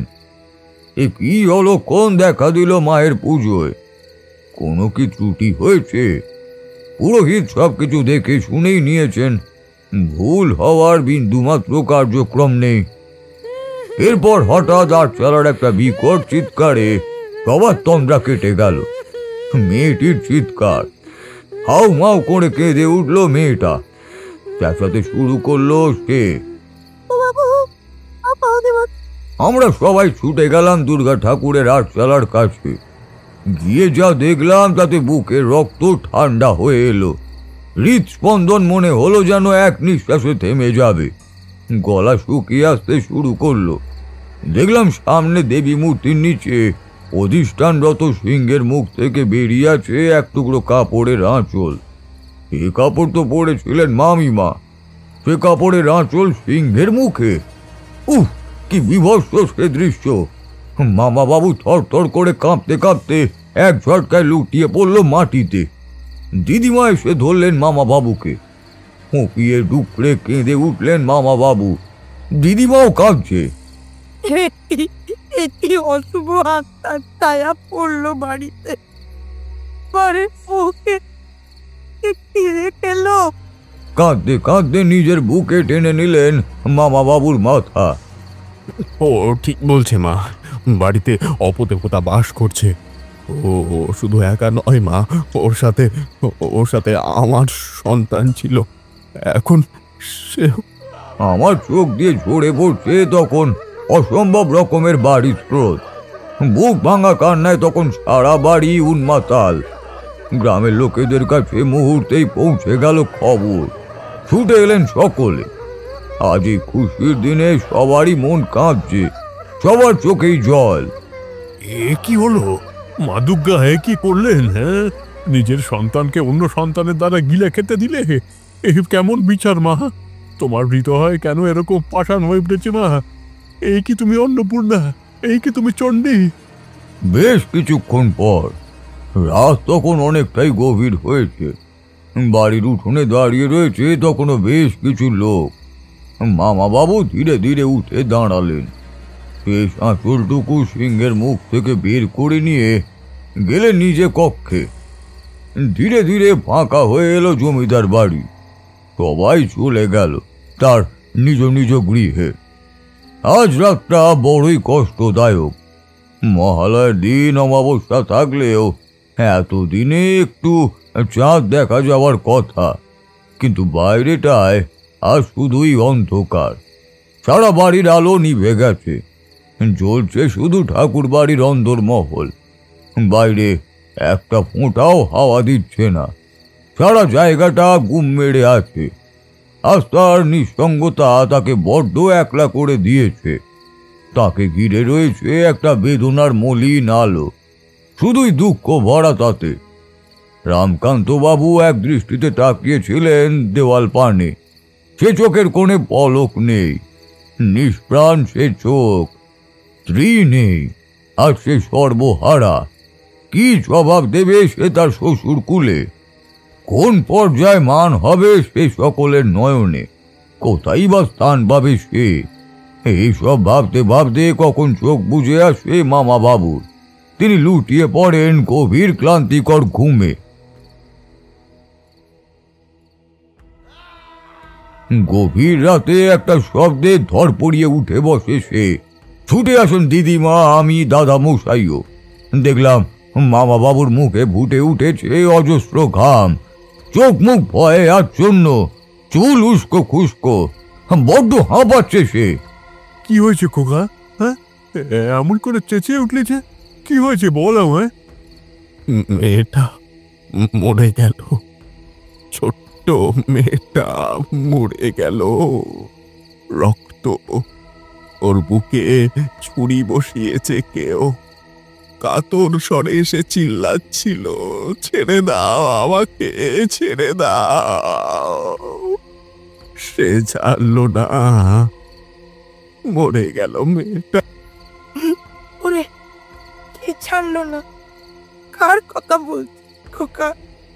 আমার খোকাকে অপদেবতায় পেল রে। আহ, শান্ত হও, শান্ত হও বাবু। কি করে শান্ত হই? সবে থেকে ওই মেয়ে এই বাড়ির উঠোন মারিয়েছে, তবে থেকে এমন দ্বারা অশৈলী ঘটনা ঘটছে। বউটারে মা নিল, আর এখন খোকার ভুল বকা। এ তো ভালো জিনিস নয়, একদমই ভালো নয়। বের করে দাও ওই মেয়েকে, বিটে ছাড়া করো ওই পিশাচকে। তৎক্ষণাৎ আমি আর দাদামশাই গেলাম অতিথি ঘরের উদ্দেশ্যে। সাথে নিয়ে গেলাম দুজন দ্বার রক্ষীকে। অতিথি ঘরে এসে কড়া নাড়লাম, কোনো আওয়াজ নেই। আবার দুবার কড়া নাড়লাম, সব নিশ্চুপ। দরজা ভাঙুন। দ্বার প্রহরী তার হাতে রাখা শাবল দিয়ে দরজায় দুবার ঠেলতেই দরজাটা শব্দ করে খুলে গেল। ভিতর থেকে একটা আঁশটানি গন্ধ হাওয়ার বেগে নাকে এসে ঢুকলো। গা গুলিয়ে উঠল সবার। এ কি, পুজোর সময় এভাবে আঁশ ছিল? কে ঢোকালো এ বাড়িতে আঁশ? হ্যারিকেনের আলোয় দেখলাম সারা ঘরে ছড়িয়ে ছিটিয়ে রয়েছে মাছের কাঁটা আর মাংসের টুকরো। এরপর যা দেখলাম তাতে বুকের হৃদস্পন্দন বাড়তে শুরু করলো। কলকল করে ঘাম দেখা দিল সারা শরীর জুড়ে। ও কে দাঁড়িয়ে সামনে? বাতাসে এলোকে সে ধারায় উড়ে চলেছে তার চুল। সাদা শাড়ির রং তখন হয়ে উঠেছে ধীরে ধীরে রক্তবর্ণ। পিছন ফিরে দাঁড়িয়ে রয়েছে এক পিশাচিনী নারী মূর্তি। এবার সে অট্ট হাসি হাসতে লাগলেন। ছোট দাইদা বাবুজি আইসেন, আপনার লিখেই তো অপেক্ষা করছি। ভুবনের চুরিটার গলা কাইটে ফেলাইছি। বড্ড তেজ উমাইয়ার, বড্ড তেজ। গলাটা ধীরে ধীরে শুকিয়ে এলো আমার। তার মানে মামা বাবু স্বপ্ন নয়, সত্যিটা দেখেছে। কিন্তু এই মেয়ে কে? কেন সে মারল? কি দোষ ছিল তার? এইবার নারী মূর্তিটি সামনে ঘুরল। লাল ভাটার মতো জ্বলছে তার চোখ, মুখে লেগে বিন্দু বিন্দু রক্তের ছিটা। ঠোঁট থেকে গাল পর্যন্ত সারা অংশ চাপ লাল রক্তে রাঙা হয়ে উঠেছে। মনে হচ্ছে এইমাত্র রক্ত খেয়েছে সে। তাজা রক্ত, মানুষের রক্ত। তোদেরও মারো, সব কটারে মারো। রামকান্ত সাইরা পাবে না, আইজি মারু মরে। এরপর হঠাৎই সে মেয়েটি চেপে ধরলো আমার গলা। শুরু হলো তুমুল ধস্তাধস্তি। প্রাণ যখন আমার বেরিয়ে যায় সেই মুহূর্তে এক পোড়ো ছাইয়ের গুঁড়ো এসে পড়ল মেয়েটির মুখে এবং শরীরে। সঙ্গে সঙ্গে চেঁচাতে চেঁচাতে যন্ত্রণায় ছেড়ে দিল সে আমাকে। আমি হাঁপাতে হাঁপাতে উঠে দাঁড়ালাম। শুনতে পেলাম একটি মহিলার ভারী গলার স্বর। শয়তানি, কেন এসেছিস তুই? কি চাস? আমি একবার তাকাই তার দিকে। কালো রঙের পোশাক পরিহিতা এক নারী মূর্তি এসে দাঁড়িয়েছে আমার সামনে। মাথায় চুলের জড়, তাতে রুদ্রাক্ষ পেঁচানো। নাকের উপরে মণিকোঠায় একটি ত্রিশূল আঁকা। চওড়া কপাল সিঁদুর দিয়ে রাঙা হয়ে উঠেছে। হাতে একটা কমণ্ডলু ঝোলানো তার। মেয়েটি চুপ থাকতে থাকতে এইবার হঠাৎই ঝিমিয়ে পড়ল। আদেশ দিলেন, শীঘ্রই ওকে বেঁধে নিয়ে চণ্ডী মণ্ডপে চল তোরা। ও আবার জেগে উঠলে সবাইকে শেষ করে দেবে। ও শেষ করে দেবে সবাইকে। মহিলা তান্ত্রিকটির কথা মতো বেঁধে ফেলল দ্বার রক্ষীরা তাকে। দড়ি বাঁধা অবস্থায় মাটিতে ঘষতে ঘষতে নিয়ে যাওয়া শুরু হলো মেয়েটিকে। ধীরে ধীরে আন্দোলিত হয়ে উঠল তার শরীর। সাইরা দে, সাইরা দে, আমারে সাইরা দে। তোরা মরবি, তোরা সব কয়টা মরবি। কেউ সার পাবি নে, কেউ নয়। কয়েক মুহূর্ত পরেই তাকে উপস্থিত করা হলো চণ্ডী মণ্ডপের সামনে। দেখলাম ঠাকুর দালানের সামনে দাঁড়িয়ে রয়েছে দিদিমা আর মামা বাবু। এইবার উঠে দাঁড়ালো মেয়েটি। কি বিভৎস সে মুখ! তার শরীর জুড়ে ঘিরে রয়েছে একটা কালো অবয়ব। একটা কি যেন ঘিরে ধরে রয়েছে তাকে। ক্রমশই মাথা দুলিয়ে চলেছে সে। এমতো অবস্থায় মহিলা তান্ত্রিক বলে উঠলেন, কে তুই? কেন এসেছিস এখানে? কি চাস? কি আমি? কে আমি?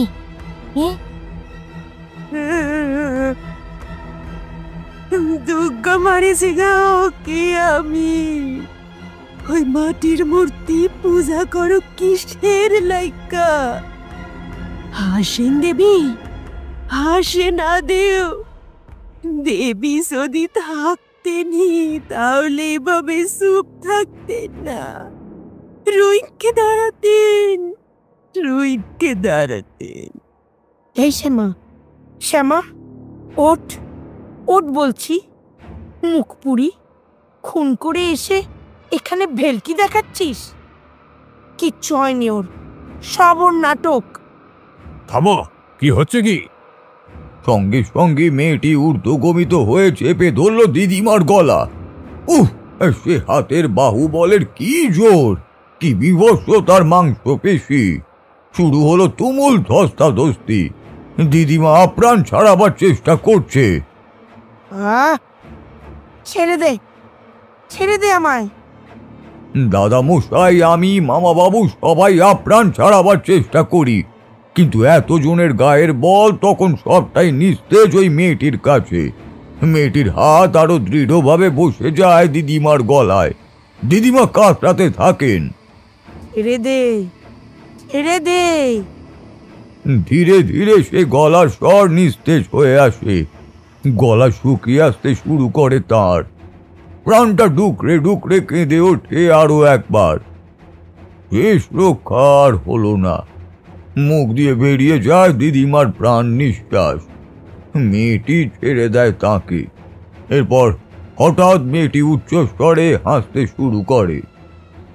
দায়িত্ব বাবু, পারলেন না আপনার মাইরে বাসাইতে?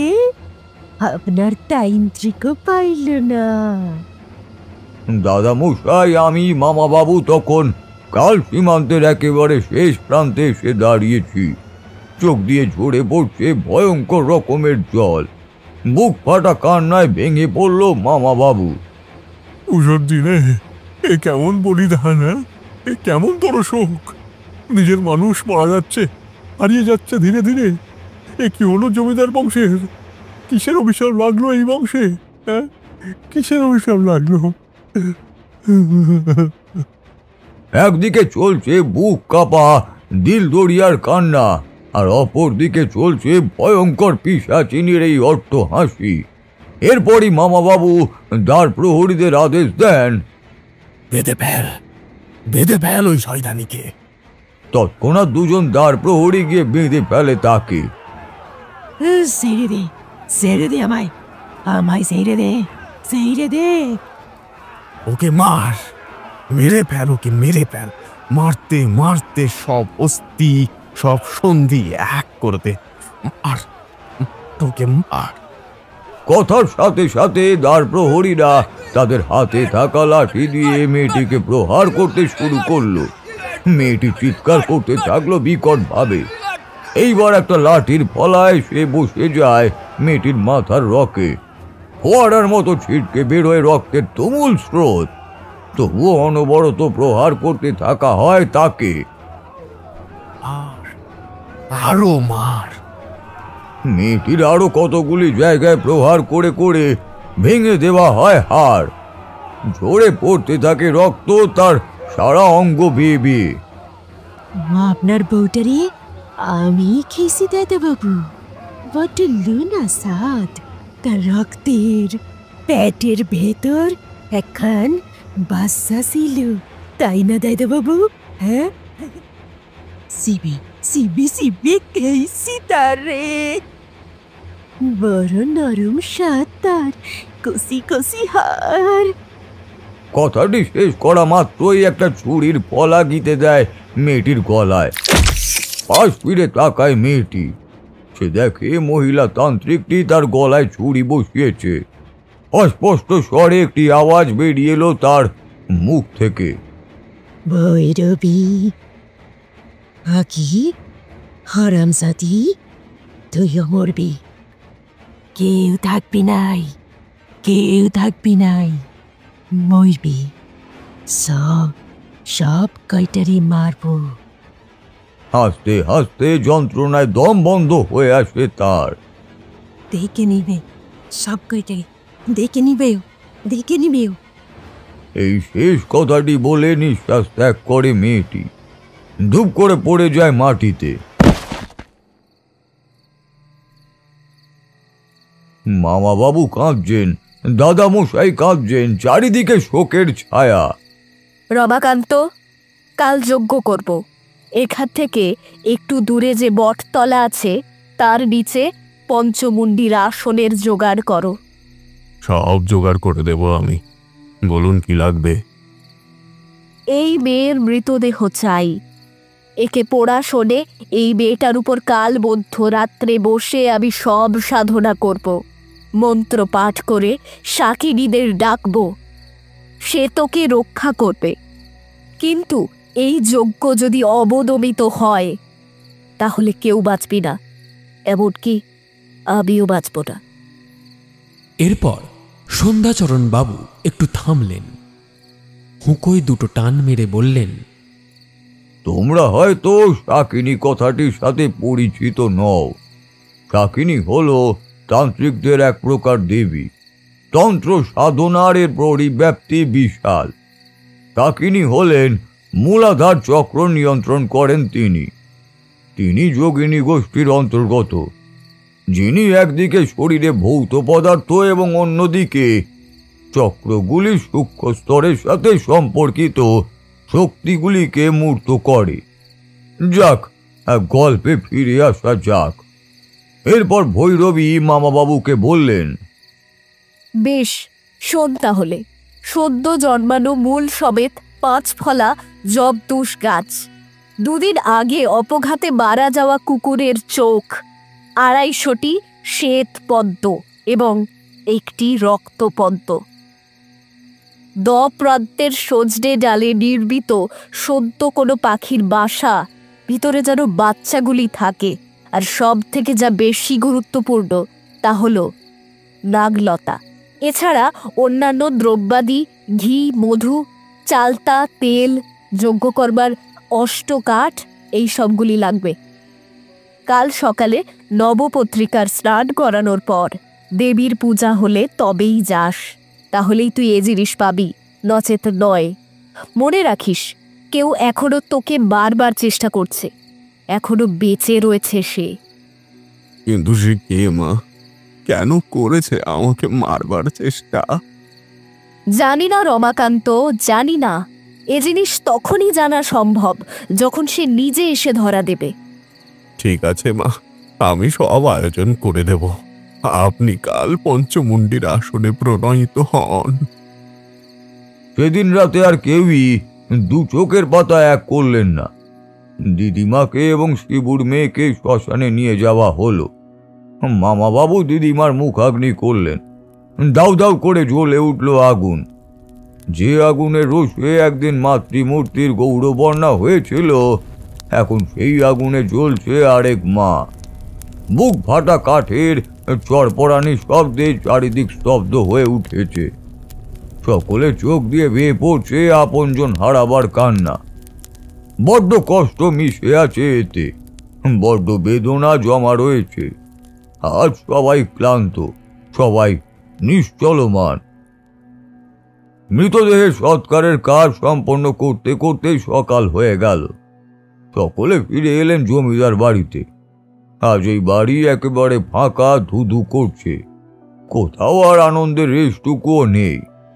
সকল আলো নিভে গেছে, শুনশান হয়ে গেছে চারিদিক। একটু পরেই আবার পুজো শুরু হবে, তবে থাকবে না হইচই, থাকবে না আনন্দ, থাকবে শুধুই প্রাণ হারানো কষ্ট। যথাসময়ে আমরা কিছু লোক গেলাম নবপত্রিকা স্নান করানো দেখতে দুধসাগরে। দিদিমা মৃত, তাই মামাবাবু এ কাজ সম্পন্ন করতে পারলেন না। ফলে নবপত্রিকা স্নান করাবার দায়িত্বভার পড়ল আমার উপর। বাদ্যি বাজছে, কাঁসর বাজছে। মামাবাবুর এক মা আর নেই, কিন্তু অন্য মাকে তাকে যে পুজো করতেই হবে। এ সময় বড়ই কঠিন, এ সময় বড়ই নির্বিকার। বনের জঙ্গল আর মেঠো পথ পেরিয়ে সকলে উপস্থিত হলাম দুধসাগরে। সহায় হরি গান শুরু করলেন। ও হে তোমার বিধি ডুব দিয়ে রে, তোমার বিধি ডুব দিল রে, মনে তে মানুষ চায়। ও হে তোমার বিধি ডুব দিল রে, মনের মানুষ চায়। দুধ সাগরে মর্ত ধামে আমার বিধি নাই। দুধ সাগরের মর্ত ধামে আমার বিধি নাই। ও দয়াল রে আমার বিধি নাই। ও হে তোমার বিধি ডুব দিল রে, তোমার বিধি ডুব দিল রে, মনের মানুষ চায়। দুধ সাগরে মর্ত ধামে আমার বিধি নাই।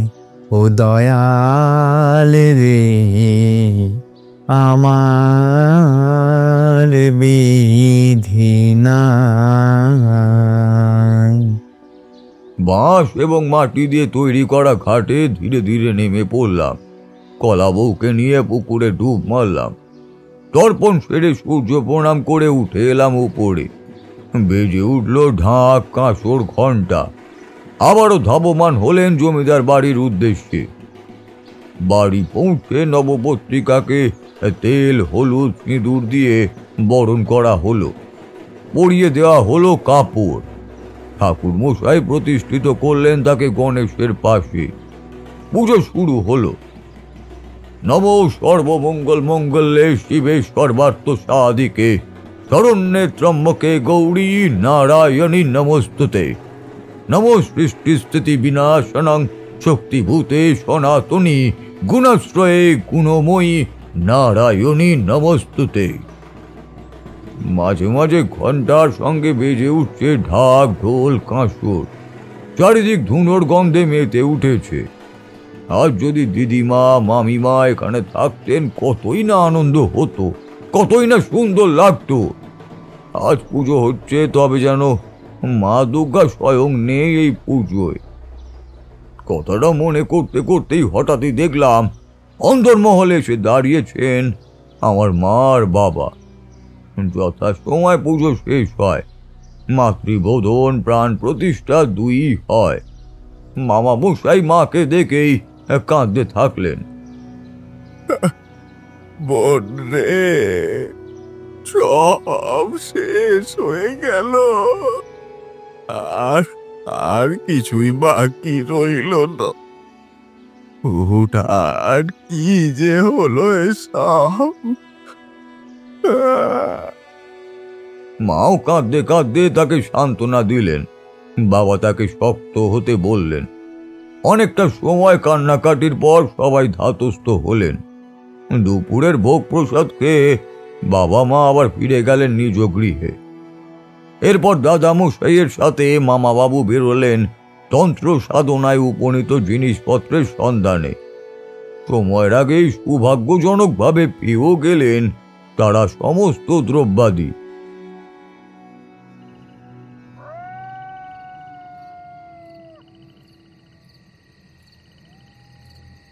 রাত্রি নামল। দাদামশাই এবং মামা বাবু গেলেন বটতলার পঞ্চমুণ্ডির আসরে ডাকিনী দেবীর আরাধনায়। আমি রয়ে গেলাম ঘরে। দাদামশাই আর মামা বাবু সেখানে পৌঁছে দেখলেন ভৈরবী বসে পড়েছে পঞ্চমুণ্ডির আসনে। তাদের দেখে বললেন, আসুন, আমাকে দিন দ্রব্যগুলো। আজ আকাশে এক টুকরো চাঁদেরও দেখা নেই। চারিদিক থেকে গেছে ঘন কালো চাদরের অন্ধকারে। গুবরে পোকারা অনবরত ডেকে চলেছে। দূরে কোথা থেকেও ব্যাঙের গোঙানির শব্দ আসছে। আকাশে মাঝে মাঝে বিদ্যুতের ফালি খেলে যাচ্ছে। হঠাৎ দূরের কোথাও একটা শেয়াল ডেকে উঠল। ভৈরবী মেয়েটির মৃতদেহের উপর উঠে বসল। কি শীতল নিথর এই পাথুরে দেহ! ছোঁয়া মাত্রই একটা ঠান্ডা স্রোত বয়ে গেল ভৈরবীর শরীর জুড়ে। জ্বলে উঠল সামনের ধুনি। অস্ত্রকাঠ ফটফট শব্দে আওয়াজ করে জ্বলেছে। আর ভৈরবী একে একে সিঁদুর, তেল, ঘি পঞ্চমন্ডির আসনের চারপাশে ছড়িয়ে দিল। এরপর সামনে কঙ্কালসার মাথাগুলির উপর ধীরে ধীরে মাখিয়ে দিলেন হলুদ এবং আলতা। ঘি দিয়ে আহুতি দিলেন তিনি সামনের ধুনিতে। अभिचारिणी सर्वाणि मन्त्रयन्त्राणि भूतले भूचरा खेचराश्चैव जलजाश्चौपदेशिका सहजा कुलजा माला डाकिनी साकिनी तथा अन्तरिक्षचरा घोरा डाकिन्नश्च महाबला ॐ ग्रहभूतपिशाचश्च जक्षगन्धर्वराक्षसा ব্রহ্মরাক্ষস বেতালা কুষ্মান্ডা ভৈরবাদয়। বলতে বলতে মাঝখানে তিনি হঠাৎই মন্ত্র থামালেন। সব দেহ নড়ে উঠল বলে মনে হলো তার। এ কি, আগেও তিনি শাকিনী মন্ত্র জপ করেছেন, কিন্তু এমন ধারা ঘটনা আগে তো কখনো ঘটেনি। ওম পদ্মম ভব নীলয় সর্বদেবতাসনং সাহা ওম সর্বসিদ্ধি সিদ্ধিং দেহি গচ্ছ ওম ভূতাধীপ মহাক্রোধ সর্বসিদ্ধি প্রদায়ক। এইবার সব দেহটা নড়তে শুরু করলো, যেন ধীরে ধীরে উঠে বসতে চাইছে সে। দূরে শেয়াল ডাকছে। আকাশে কালো মেঘের মধ্যে দিয়ে একটা বাজ পড়ার শব্দও হলো। সামনে বসে মামা বাবু এবং দাদা মশাই ভৈরবীর দিকে চেয়ে রয়েছেন এক দৃষ্টি পানে। ভৈরবী একবার তাকালো সব দেহটার দিকে। তাকানো মাত্রই তার হাড় হিম হয়ে গেল। শরীরে কাঁটা দিয়ে উঠল তার। কে কাকে দেখতে পাচ্ছে সে? এই যে সে নিজে, এ তার নিজস্ব প্রতিচ্ছবি। টক টক করে সে নিজেই কাঁপতে শুরু করেছে তখন। এরপর হঠাৎ মৃত সবটা চোখ খোলে, উঠে বসে সে। ভৈরবী এক ঝটকায় মাটিতে পড়ে যায়। মৃত সব দেহটা তখন উঠে দাঁড়িয়েছে। আকাশ কাঁপানো হাসিতে ফেটে পড়ছে চারিদিক। এবার সে বিদ্যুৎ ঝলকের মতো ভৈরবীর গলায় বসায় কামড়।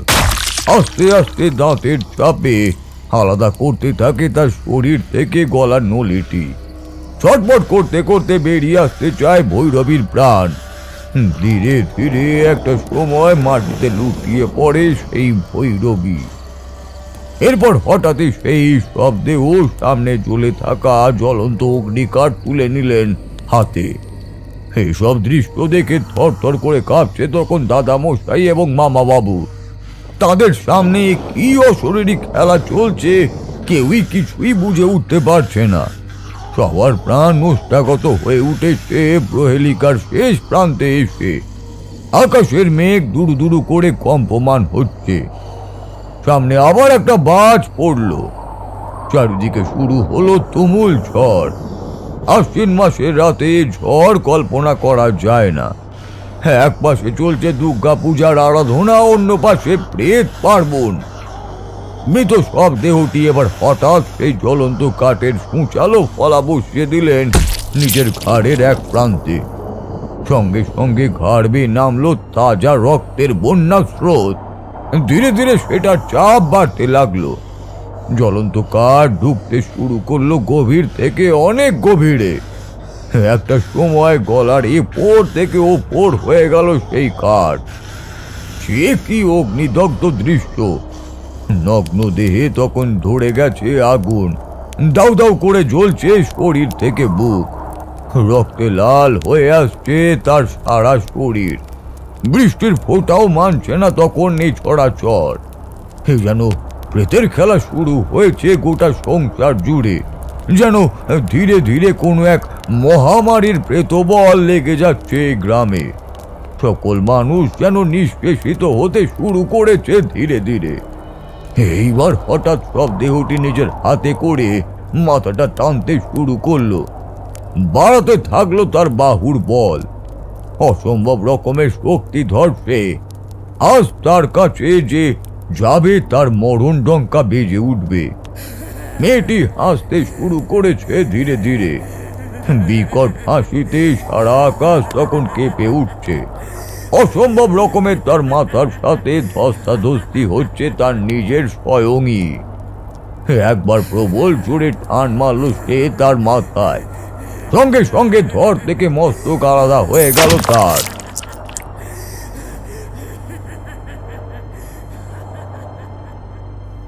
আমি বসেছিলাম ঠাকুর দালানে। বাড়িতে হাতে গোনা মাত্র কজন বাদ্যিকর, দ্বাররক্ষী আর কিছু কাজের লোক তখনও রয়ে গেছে। চারিদিক শান্ত নিস্তব্ধ। ঠাকুরের সামনে জ্বলছে ধূপ, মোমবাতি এবং 101টা প্রদীপ। অনেকটাই সময় কেটে গেছে। মামা বাবু আর দাদা মশাই গেছেন। তারপর থেকে এখনো পর্যন্ত অনেকটা সময় অতিক্রান্ত হয়েছে। বাড়িতে আর মন ঠিক ছিল না আমার। না, আর যে ভালো লাগে না। কি জানি ওদিকে কি হচ্ছে।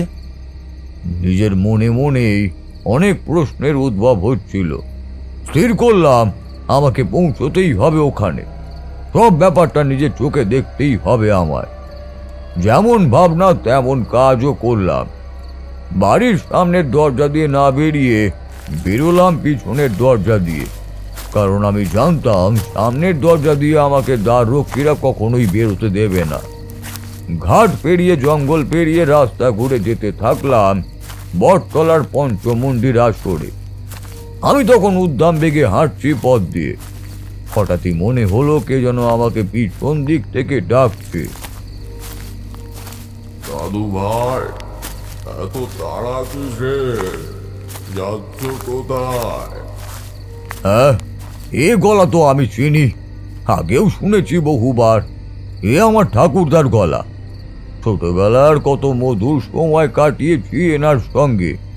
বড় অস্পষ্ট ফ্যাকাশে এনার গলার স্বর, যা আমাকে বড় পাগল করে তুলল। পিছন ফিরে তাকালাম। দেখলাম একটা বুড়ো মানুষ দাঁড়িয়ে রয়েছেন। তার চোখ মুখ শরীর সবটাই অন্ধকারে ঢাকা। হাতে একটি লাঠি রয়েছে তার।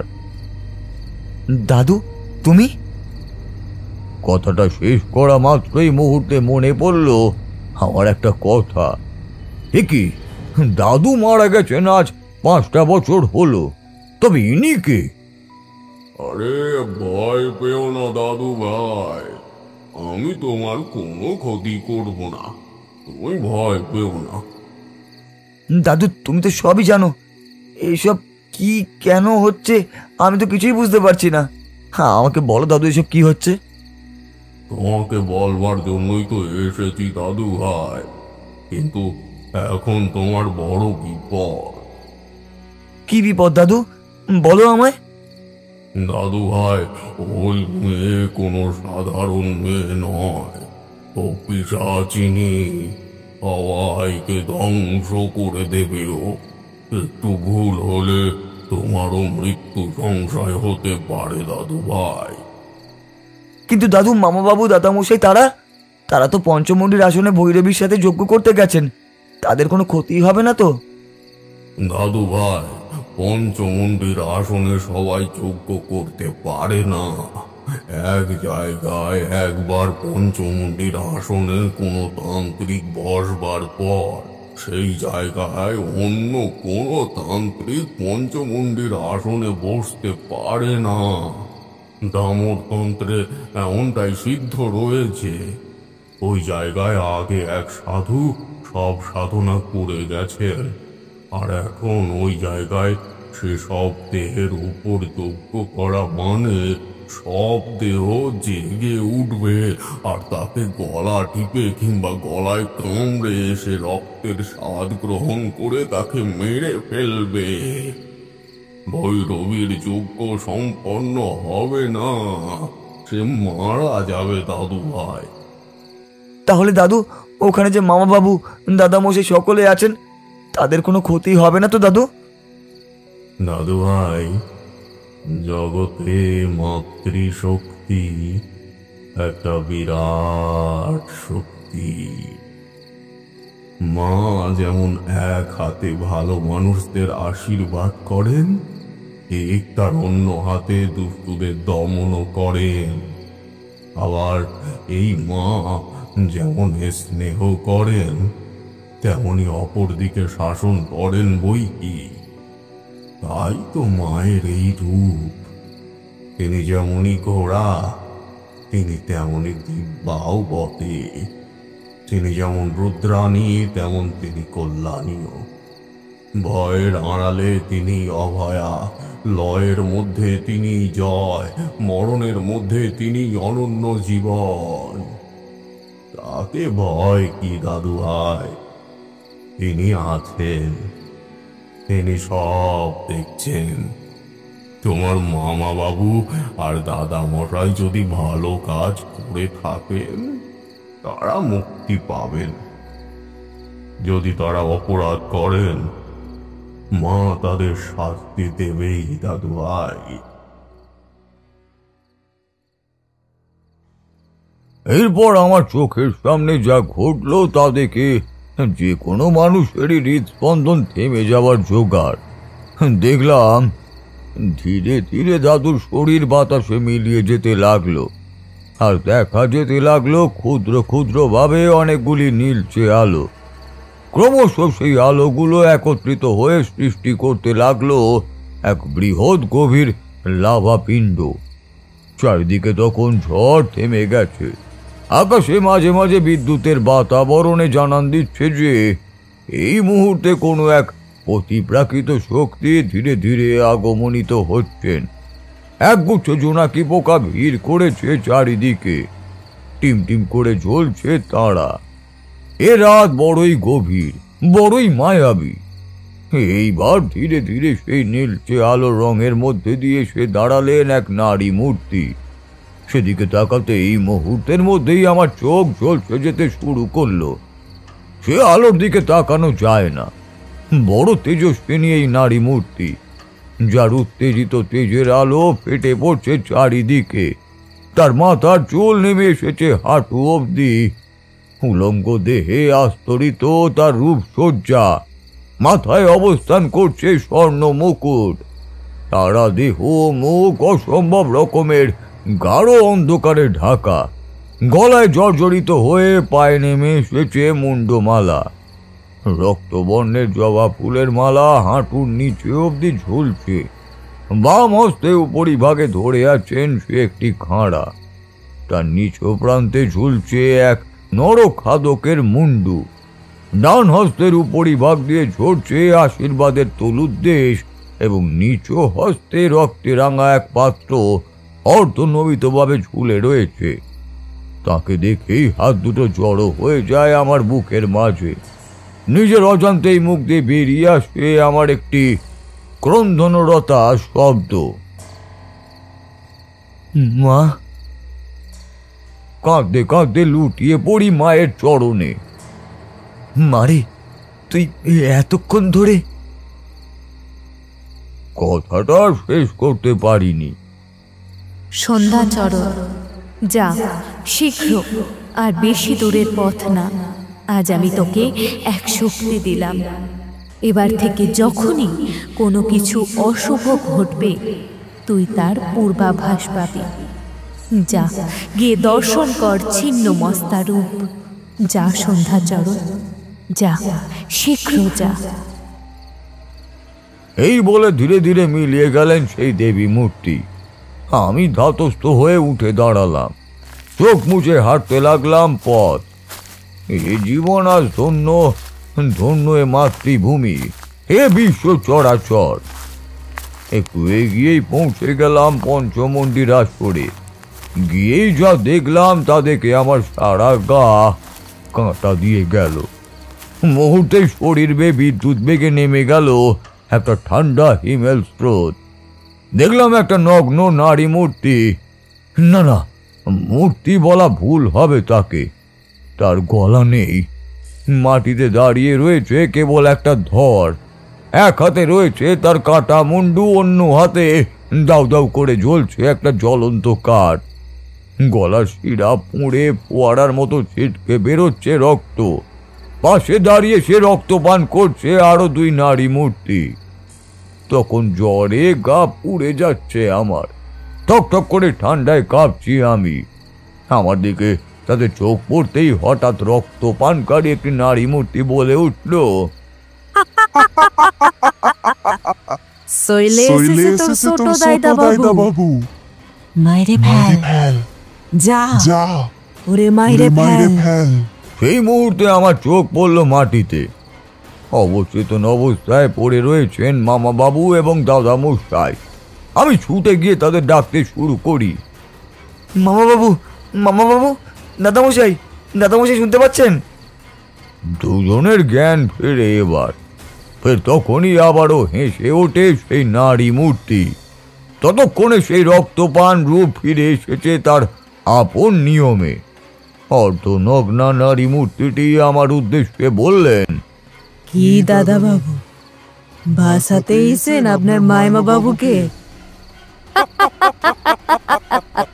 বড় দেরি কইরা ফেলেছেন ছোট দাইদা বাবু। আজ আপনার মামা বাবুরে মেরে আইমাদের প্রতিশোধ সম্পূর্ণ করব। হ্যাঁ।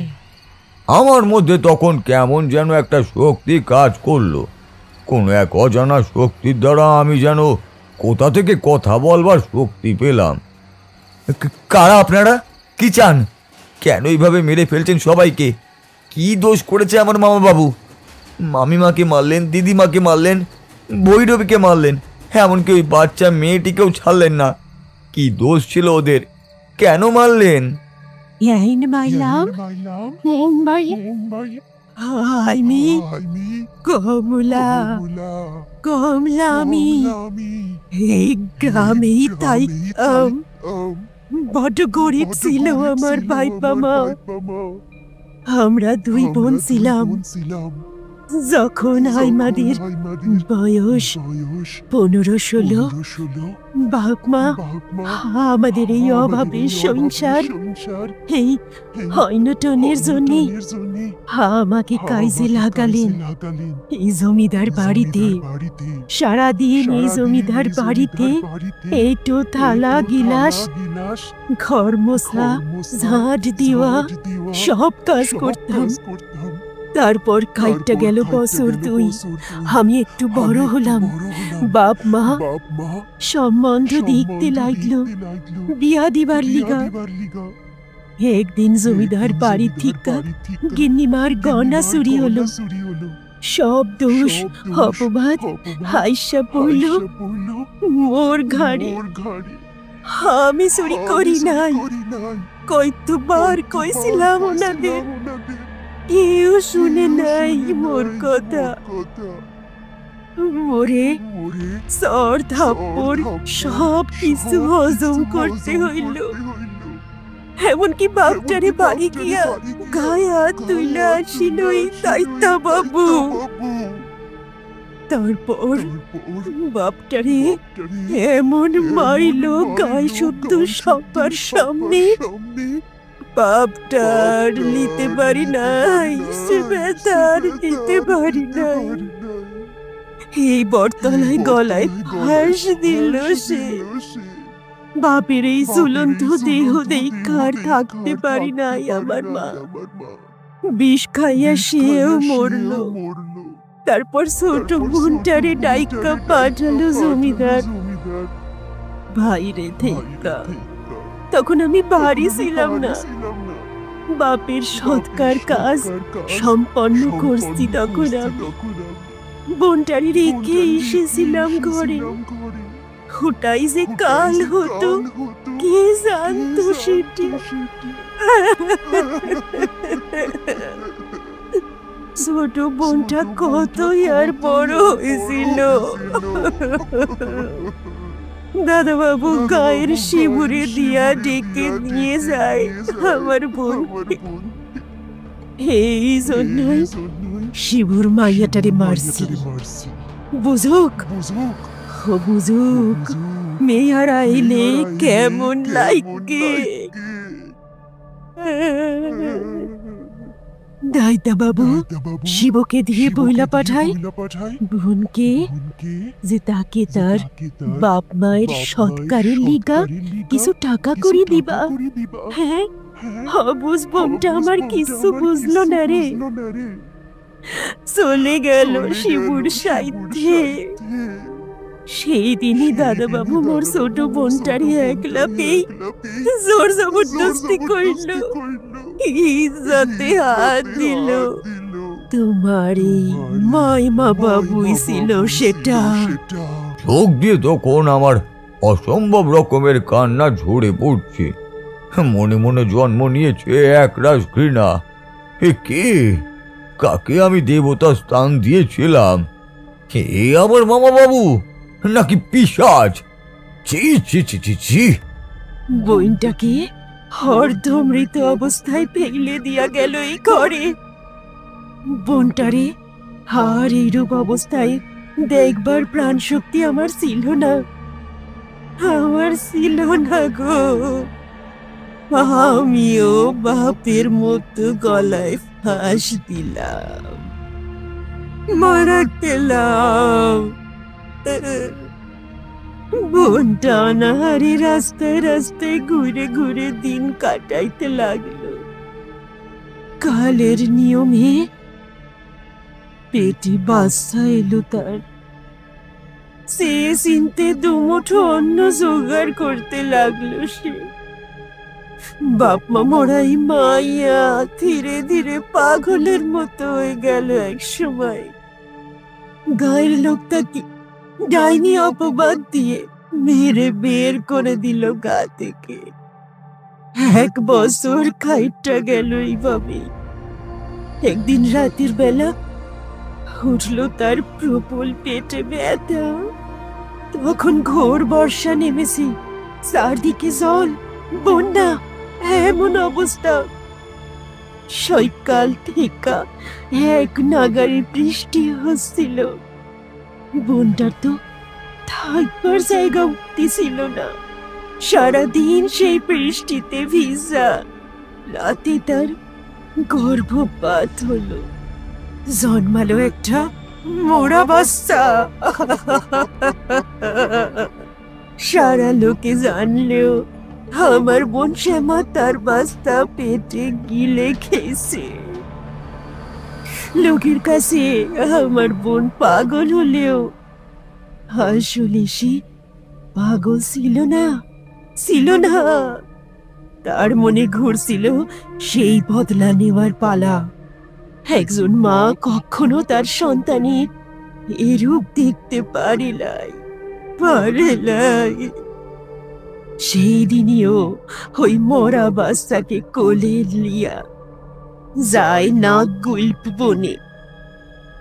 ওই বন ঘন গভীর, সর্বদা ওইখানে মৃত্যু ভয় হাতছানি দিয়া ডাকে। তবু আমার বোন গিয়া অনেক বছর ধ্যান কইরা দেখা পায় হাকিনী বুড়ির। তুলে দেয় তার মরা সন্তানেরে। হাকিনী বুড়ি তাকে প্রেত সন্তানে পরিণত করবে। সারা সংসারে সে রাজ করবে, রাজ করবে সেই প্রেত শিশু। অসীম শক্তি হবে তার, অসীম। যারা তন্ত্র সাধনা করে তারা জানে এই হাকিনী বুড়ি কে। হাকিনী বুড়ি হলেন তান্ত্রিকদের অপদেবী। বড্ড ভয়ানক এই হাকিনী বুড়ি। যারে ধরে তার বংশ সরখর করে দেয়। আজ বড় দাদা বাবুরটা করবে। সে আমারে ভাসিয়েছে, বোনরে ভাসিয়েছে। আর এই দেখ আমাদের সাথে দাঁড়িয়ে রয়েছে শ্যামার মাইয়া। এরপর চোখের পলক শুধুমাত্র ফেলবার যেটুকু সময় হয় সেই সময়ের মধ্যে ওরা তিনজন ঝাঁপিয়ে পড়ল দাদামশাই এবং মামা বাবুর উপর। নিমেষে শরীর থেকে ছিঁড়ে ছিঁড়ে আলাদা করে দিতে লাগলো হাত, পা, মুন্ডু, ধর এবং সমস্ত অঙ্গ। মামা বাবু এবং দাদামশাইয়ের দম ফাটা চিৎকার এবং কান্নায় চারিদিক ফেটে পড়ল। তিনটে পিশাচ ছিঁড়ে ছিঁড়ে খাচ্ছে তাদের। হেসে চলেছে তারা, উপপন্থী লেলিহান শিখার কম্পমান আগুনের মতো। শান্তি, কি শান্তি! এই দৃশ্য আমি আর দেখতে পারলাম না। পা দুটো অবশ হয়ে আসতে লাগলো আমার ধীরে ধীরে। মাথাটা যেন ঘুরে এলো। সঙ্গে সঙ্গে দমকা হাওয়ার প্রচন্ড বেগে আমি ছিটকে পড়লাম মাটিতে।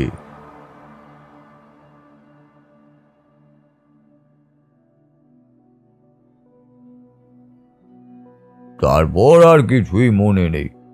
যখন ঘোর কাটলো তখন আমি চণ্ডী মণ্ডপে শুয়ে। গ্রামের একদল লোক ভিড় করেছে আমার মুখের সামনে। মাথাটা ধরে আছে তখনও।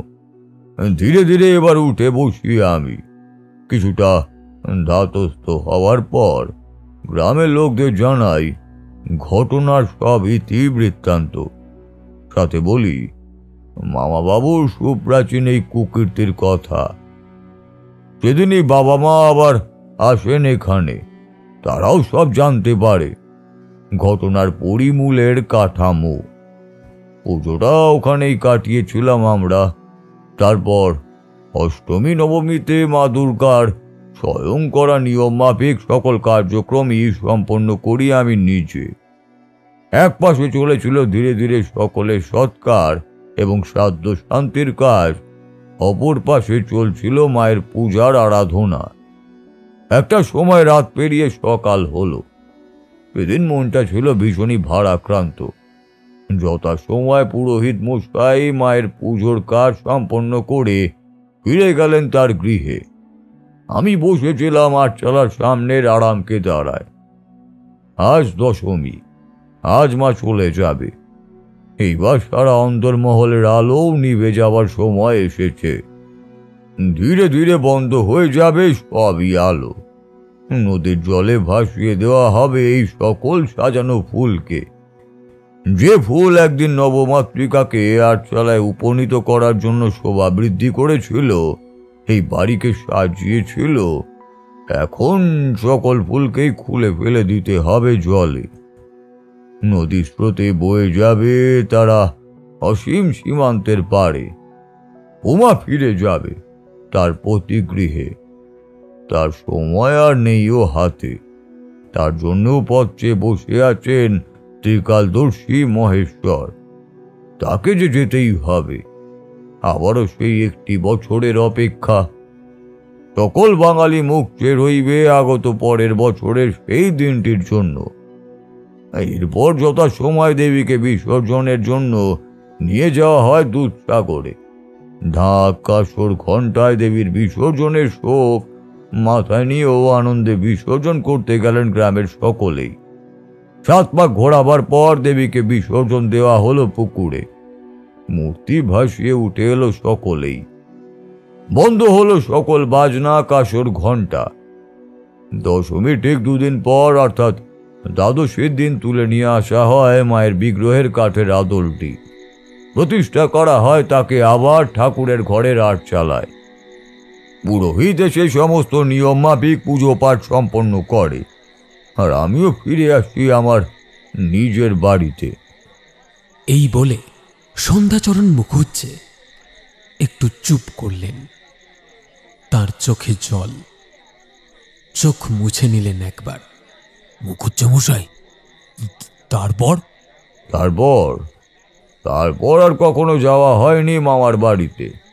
সে বাড়ি শেষ স্মৃতি টেনে দিয়ে এসেছিলাম ওখানে। পরে অবশ্য খবর পাই কারা মামলা দলিল পত্রের নকল অনুলিপি বার করে সেসব জায়গা হাতিয়ে নেয় আর কি। আসলে কি বলতো, আমি আরও সব নিয়ে কখনো ভাবিনি।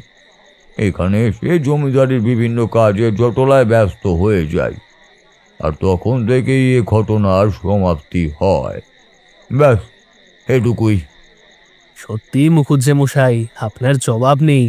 খাসা গপ্প বললেন আমাদের। আবার আসবো আর একদিন। মায়ের পুজোর মিটিং তো এখনো বাকি রয়েছে, সে নয় পরে একদিন হবে। আজ উঠি, বুঝলেন? এই এই সব ওঠ রে, চল চল, সন্ধে হয়ে গেল, বাড়ি ফিরতেও তো হবে নাকি, চল।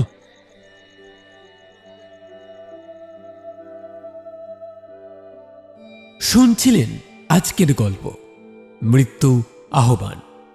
গল্পকার সুমিত দে। গল্প পাঠে জগদীশ এবং পুরোহিতের ভূমিকায় আমি সায়ন। নিখিল পার্থ, দিদিমা মৌমিতা, মামাবাবু এবং ঠাকুরদা বিশ্ব, সন্ধ্যাচরণ বুবাই, প্রথম নারী এবং পিশাচিনী দেবস্মিতা, কমলা ঝিনুক, নারী মূর্তি এবং ভৈরবী অনুশ্রী, দেবী অঙ্কিতা, শ্যাম সূর্য, মাখন শুভম, সহায় হরির গান সূর্য মাইতির গলায়। পর্ব পরিচালনা এবং গল্পের সূত্রধার আমি সায়ন। সমগ্র গল্পের আবহ সঙ্গীত এবং স্পেশাল এফেক্টসে সূর্য, পোস্টার ডিজাইনে মুরালি। আমরা অসংখ্য ধন্যবাদ জানাই গল্প লেখক শ্রী সুমিত দেকে আমাদের এই উদ্যোগে পাশে থাকার জন্য। কেমন লাগলো আমাদের আজকের গল্প জানান আমাদের কমেন্ট বক্সে। গল্পটি ভালো লেগে থাকলে লাইক এবং শেয়ার করতে ভুলবেন না। আমাদের গল্প নিয়মিত শুনতে হলে চ্যানেলটিকে সাবস্ক্রাইব করে রাখবেন। আবার একটি নতুন গল্প নিয়ে খুব শীঘ্রই হাজির হচ্ছি আমরা। ততক্ষণের জন্য বি সেফ, স্টে কানেক্টেড।